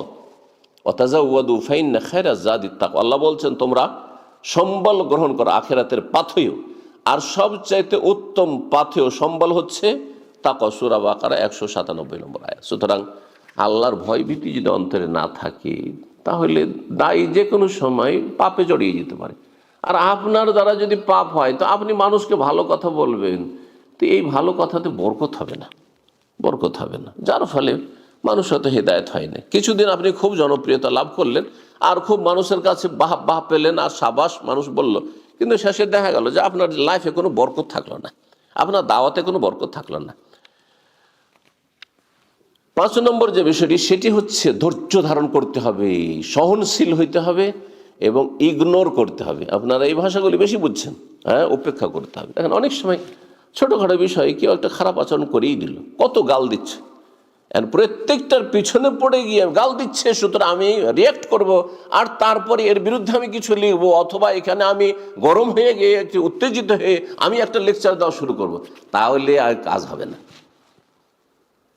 যেন কিছু হয়নি, যেন গাল খাইনি, বরং খুশি হইতে হবে। আম্বিয়া রসুলগণ গাল খেয়েছেন, আমি মাঝে মাঝে বলছি নবী রসুলগণের সুন্নাত। আমাকে অন্তত এতটা কলব বড় করতে হবে যে আমি যেই ময়দানে নেমেছি আমি হক পথে আছি কিনা এটা নিশ্চিত হইতে হবে। আর তারপরে কে কি বলছে ডানে বামে এটা দেখার বিষয় নাই, আমার রব রাজি আছেন কিনা এটা দেখার বিষয় রয়েছে। ইমাম আহমদ রাহমাহুল্লাহ সম্পর্কে বলা হয়েছে, তিনি বলেছেন তিসআতু আশারিল আফিয়াতে ফি তাগাফুল, 10 ভাগের 9 ভাগ, 10 ভাগ করেন কোন একটা জিনিসকে, তারপরে 9 ভাগ, তার মানে অধিকাংশটাই, সামান্য একটু বাদে, সময় একটু ছাড়া, 10 ভাগের 9 ভাগ মানুষের সার্বিক নিরাপত্তা আফিয়াত রয়েছে কি সে তাগাফল, ইগনোর করায়, উপেক্ষা করা। একটা লোক বেয়াদবি করলো, খারাপ একটা কথা বলে দিল, আপনার সাথে দুর্ব্যবহার করলো, সালাম দিলেন জবাব দিলেন, ইগনোর করে যেন কিছু হয়। কিন্তু সেখানে যদি আপনি গরম হয়ে যান, এটা তো মানুষের কাজ করলেন না। হ্যাঁ, আমি ওদের মসজিদে নামাজ পড়তে যাই না, তো এটা ভালো কাজ করলেন না। হ্যাঁ, আমি ওনাদের সাথে সহযোগিতা করি, আমি তাদের সাথে আছি, হ্যাঁ, এ তো আমি ভালো চলার চেষ্টা করি, কিন্তু আমার তো কোনো মূল্যায়ন করলেন, তাহলে কাজ হবে না। না, ইগনোর করেন আপনি। অত্যন্ত গুরুত্বপূর্ণ বিষয়টি, দায়ীকে এরকমই হইতে হবে। দাওয়াতি কাজের ক্ষেত্রে আল্লাহর কাছে সবসময় কল্যাণ কামনা করতে ইস্তেখারা এবং মানুষের কাছে, যোগ্য মানুষের কাছে মশওয়ারা, পরামর্শ নিতে হবে। একাই সিদ্ধান্ত নিলে হবে না, একাই যে কোনো একটা কথা বলে দিলেন। বড় বড় ইস্যুগুলি চলে, জাতীয় ইস্যু, যেসব সমস্যাগুলি রয়েছে, জটিল সমস্যা, নিজে থেকেই সিদ্ধান্ত না নিয়ে আর সেসব কথা না বলে দিয়ে অনেক সময় এইসব কথা বলে নিজেকে লজ্জিত হইতে হয়। পরামর্শ নিলে মানুষ লজ্জিত হয় না, মানুষের পরামর্শ, যোগ্যদের পরামর্শ নেবেন এবং আল্লাহর কাছে কল্যাণ কামনা করবেন। দায়ের বৈশিষ্ট্য হতে হবে যে তার কাজ করে যাবে, রেজাল্ট কি হচ্ছে ওটা দেখার বিষয় নেই। আমি আসলাম এখানে, দাওয়াতি কাজ করলাম, কয়জন হেদায়েত হলো, এগুলো আমার দেখার বিষয় না, এটা আল্লাহ দেখবেন, আমার জানার কোনো প্রয়োজন নেই। আমি দাওয়াতি কাজ আপন জায়গায় করে যাচ্ছি, হ্যাঁ, লেখা মানে হালাকাম বাইয়ে না, যদি কেউ হতভাগা হয় তাহলে জানিয়ে দিলাম, ব্যাস, সে ধ্বংস হইল, আমার কোনো ক্ষতি করলো না। ওয়াইয়ান হাইয়াম বাইয়ে না, আর যদি সে সম্মানিত হতে চায়, বাঁচতে চায়, তাহলে সে জানার পরে বাঁচুক, জানুক। সুতরাং কখনো আমরা রেজাল্ট, ফলাফলের অপেক্ষা করব না। নবী সাল্লাল্লাহু আলাইহি ওয়াসাল্লাম সাহাবায়ে কেরামদেরকে যখন জুলমের তারা শিকার হচ্ছিলেন আর আল্লাহর সাহায্য বিলম্ব হচ্ছিল, তাড়াহুড়া করছিলেন, কতদিন আর এই জুলুম বরদাস্ত করব, কষ্ট করব, নবী সাল্লাল্লাহু বলতেন যে তোমরা তাড়াহুড়া কেন করছো? হ্যাঁ, ওয়ালাকিন্নাকুম তাস্তাজিলুন, তাড়াহুড়া করছো, তাড়াহুড়া করিও না, ফল আসবে একসময়। যারা গদিবাদী, হ্যাঁ, ইসলামিস্ট গদিবাদী, তারা তাড়াহুড়া লাগিয়ে দেয়, আর কতদিন অপেক্ষা করব, হয়ে গেল দীর্ঘদিন, এখন আমাদের ক্ষমতায় এনিহাও যেতে হবে, ক্ষমতায় যেতে হবে। যার ফলে তারা করে কি, চলো কোনো পথ দেখছি না, গণতান্ত্রিক পথ, চলো ডেমোক্রেসি দিয়ে আমরা ইসলাম কায়েম করব। না, এই তাড়াহুড়ো করতে বলা হয়নি। আপনি কতদিন অপেক্ষা করব, ঈসা আলাইহিস সালাম আসা পর্যন্ত অপেক্ষা করেন। আপনার কাজ আপনি করে যান, আল্লাহ কি করবেন না করবেন সেটা আল্লাহ রাব্বুল আলামিন জানেন। কিন্তু আপনি ভুল পথ অবলম্বন করবেন, নাজায়েজ পথ অবলম্বন করবেন, তাড়াহুড়া করে শুধু ফল খাওয়ার জন্য না, তাড়াহুড়া করে ফল খাওয়ার চেষ্টা করবেন। আপনি আপনার কাজ করে যান, আর ফল পাবেন আখিরাতে।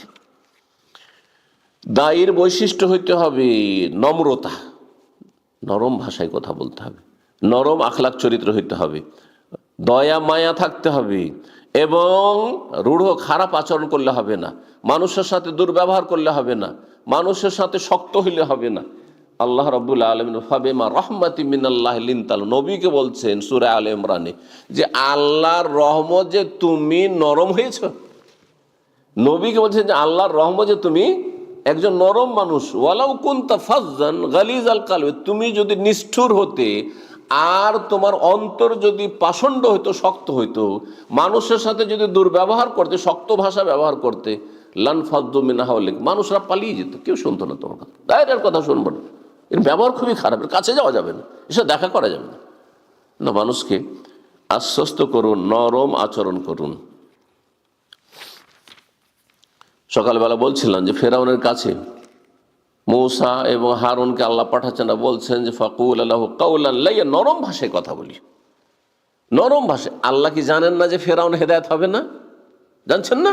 সব জানছেন। তারপরও তোমার করণীয় তুমি করো, আমি হেদায়েত করব না করব, হেদায়েত হবে না হবে, তৌফিক হবে না, সেটা আল্লাহর কথা।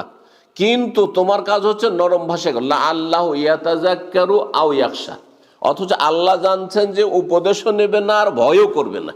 তারপরে বলছেন যে হতে পারে সে উপদেশ নেবে অথবা হেদায়েত পাবে। তোমার কাজ হেদায়েতের দিকে মানুষকে নিয়ে আসার জন্য নরম ভাষায় কথা বলা। দায়ীর চরিত্র হবে যে ওলামাদের এহতেরাম করবে, কারো মানহানি করবে। ইমাম আবু হানিফা, শাফি, মালিক, আহমদ, তাদের মানহানি করার নাম ইসলামের খেদমত নয়। আপনি বলবেন যে তিনি এই ছিলেন না, সেই ছিলেন না, তিনি হাদিসের জ্ঞান রাখতেন না, তিনি এই করেছেন, না না না, নেগেটিভ নয়। ওলামারা বলেছেন তাদের যে ইজতিহাদি ভুলগুলো আছে সেই ভুলগুলি আদবের সাথে বলে যে এই মাসলায় ভুল, কিন্তু তার যেন মানহানি না, কারণ তারা এত বেশি সম্মানিত হয়েছেন মানুষের কাছে যে একজন বড় শেখ বলছেন যে কাদ জাওয়াজুল কান্তারা, তারা ব্রিজ পার হয়ে চলে গেছেন। হ্যাঁ, তারা এত উপরে চলে গেছেন ব্রিজ পার হয়ে, যে আপনি যদি তাদের আপনি ছোট করতে চান তাহলে ওপরে থুতু ফেলার মতো হবে, ওপরে থুতু ফেলে আপনার উপরে এসে পড়বে। যার ফলে ওলামাদের সাথে বেয়াদবি করা, এটা দায়ীর চরিত্র মোটেই যেন না হয়। হ্যাঁ, নেগেটিভ কোনো কথা বলা, কাউকে ছোট করার চেষ্টা করা, না না, এতে কোনো লাভ নেই। আপনি পজিটিভ কাজ করেন, আপনি পজিটিভ কাজ করেন। জি, একমাত্র যারা শিরক বিদআতের দায়ী, হ্যাঁ, তাদের ক্ষেত্রে সতর্ক সাবধান করতে হয়। মানুষ যদি অস্পষ্টভাবে নাম না নিয়ে বলেন বুঝছে না, তখন নাম নিতে হবে। কিন্তু ইমাম আবু হানিফা, শাফি, মালিক, আহমদ, মুহাদ্দিসিন, ফুকাহায়ে কেরাম, তারা তো আর শিরক বিদআতের সাথে জড়িত না। এই প্রচলিত তাদের সমাজে যে শিরক করে সেগুলো মযহাবে নেই, তাদের মযহাবের কিতাব ফিকহের কিতাবেও নেই। তাহলে এগুলো তো জালিয়াতি, মযহাবের নামে জালিয়াতি, এগুলি বলেন। কিন্তু আইম্মায়ে কেরামগণ এগুলো থেকে একেবারে মুক্ত, তাদের কোনো দোষ ত্রুটি এই ক্ষেত্রে নেই। কারণ ইমাম আবু হানিফা নিয়ত পড়াকে প্রমাণ করতে পারবে? নিয়ত হচ্ছে নাওয়াইতু পড়া। ইমাম আবু হানিফা সম্মিলিত মোনাজাত কেউ প্রমাণ করতে পারবে? ইমাম আবু হানিফা থেকে মিলাদ প্রমাণ করতে পারবে? কেউ পারবে না। ইমাম আবু হানিফা থেকে এই যে ওজিফাগুলি আর খতমগুলি প্রমাণ করতে পারবে? যে খতমে ইউনুস আর খতমে জালালি কেউ প্রমাণ করতে পারবে না। তাহলে ভাই এগুলো তাহলে মযহাবের নামে সব জালিয়াতি। কিন্তু আইম্মায়ে কেরামগণ আপন জায়গায় তারা আমাদের মাথার মুকুট, জি তাজ, তাদের সম্মান শ্রদ্ধা একজন দায়ীর কাছে যেন থাকে। মানুষের সাথে কথা বলার ক্ষেত্রে দায়ীর একটি বৈশিষ্ট্য হইতে হবে যে সবাইকে ঢালাওভাবে একই রকম আচরণ করলে হবে না। হাদ্দিসিন নাস আলা কাদরি ওকুলি, মানুষ যে যতটা কবুল করার ক্ষমতা রাখে ততটা ডোজ দিবেন, তার বেশি না। তার বেশি দিলে ক্ষতি হবে। সবাইকে সব কথা বলা যায় না, সব জায়গায় সব কথা বলা যায় না। জি, কাকে কিভাবে সংশোধন করা যেতে পারে তার জন্য আপনাকে সর্বাত্মক চেষ্টা করতে হবে। এইরকম দায়ীদের বেশ কিছু বৈশিষ্ট্য। দাওয়াতি ময়দানে আরেকটি কথা খেয়াল রাখবেন যে আপনি মানুষের অবস্থার খেয়াল রাখবেন। অনেক সময় দেখা যাচ্ছে মানুষ ক্লান্ত হয়ে আছে, ঘুমিয়ে পড়ছে, হ্যাঁ, শুনতে চাইছেন না, আর লম্বা চালিয়ে যাচ্ছেন না আপনি, না না, এটা মোটেই উচিত নয়। রাসূলুল্লাহ সাল্লাল্লাহু আলাইহি ওয়াসাল্লাম সবসময় লক্ষ্য রাখতেন, সহিহ বুখারীতে হাদিস রয়েছে, কানা রাসূল ইয়াতাখাওয়ালুনা বিল মাউইজাতি মাখাফাতা সামাতে আলাইনা।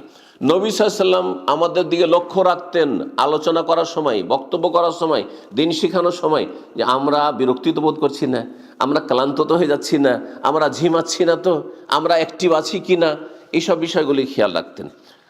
এমনকি নামাজের ক্ষেত্রে, নামাজ পড়ার ক্ষেত্রে, ইবাদত, আল্লাহর ইবাদত, খালিস ইবাদত নামাজ, লম্বা সিজদা, লম্বা তেলাওয়াত। মুআয বিন জাবাল রাদিয়াল্লাহু আনহু, সহিহ বুখারীর হাদিস, সূরা বাকারা ধরিয়ে দেয় ঈশার নামাজে। নবী সাল্লাল্লাহু আলাইহি ওয়াসাল্লাম কি বলেছিলেন? একজন সারা দিন কৃষি কাজ করে, মাটি কাজ করেছে, আপনার খেজুরের বাগানে, ক্লান্ত হয়ে এসছে, দেখছে যে এরই সূরা বাকারা ধরিয়েছে, নামাজ ছেড়ে দিয়ে আলাদা নামাজ পড়ে চলে গেছে। যখন তাকে বলা হইলো, ইমাম সাহেবকে বল, মুআয বিন জাবালকে, যে অমুক ব্যক্তি আপনার নামাজ ছেড়ে দিয়ে আলাদা নামাজ পড়ে চলে গেছে, তখন বলতো তো মুনাফিক, তাহলে মুনাফিক না হলে জামাত ছেড়ে যায়? এই কথা শোনার পরে ওনারও রাগ হয়েছে যে আমাকে মুনাফিক বললো। নবী সাল্লাল্লাহু আলাইহি ওয়াসাল্লামের কাছে গিয়ে অভিযোগ, ইয়া রাসূলুল্লাহ, এইরকম মুআয এসার নামাজ পড়াচ্ছে আমাদের মহল্লাতে, আর তারপরে সূরা বাকারা ধরিয়ে দিয়েছে, আর আমি তো ক্লান্ত আসছি, তো পারছি না তো, আর এই জন্য আমিও তার জামাত ছেড়ে দিয়ে আমি আলাদা নামাজ পড়ে চলে এসেছি, আর আমাকে মুনাফিক বলেছে। নবী সাল্লাল্লাহু আলাইহি ওয়াসাল্লাম মুআযকে ডাকছেন, আর ডাকার পর তাকে শাসন করছেন, আর বলছে, আফাত্তানুন ইয়া মুআয, তুমি ফিতনা সৃষ্টি করছো, বিশৃঙ্খলা, আফাত্তানুন ইয়া মুআয, ফিতনাবাজ তুমি, ফিতনা সৃষ্টি করছো তুমি। তাহলে সূরা বাকারা পড়াকেও ফিতনা বলেছেন নবী সাল্লাল্লাহু আলাইহি ওয়াসাল্লাম। কখন? মানুষের যখন বিরক্তি করা হবে, এত লম্বা নামাজ চলবে না। জি, আপনি একা পড়বেন তখন যত লম্বা করবেন করুন, সারা রাত আপনি তাহাজ্জুদ পড়েন, কোনো অসুবিধা নেই। তো এগুলো খেয়াল রাখতে হবে।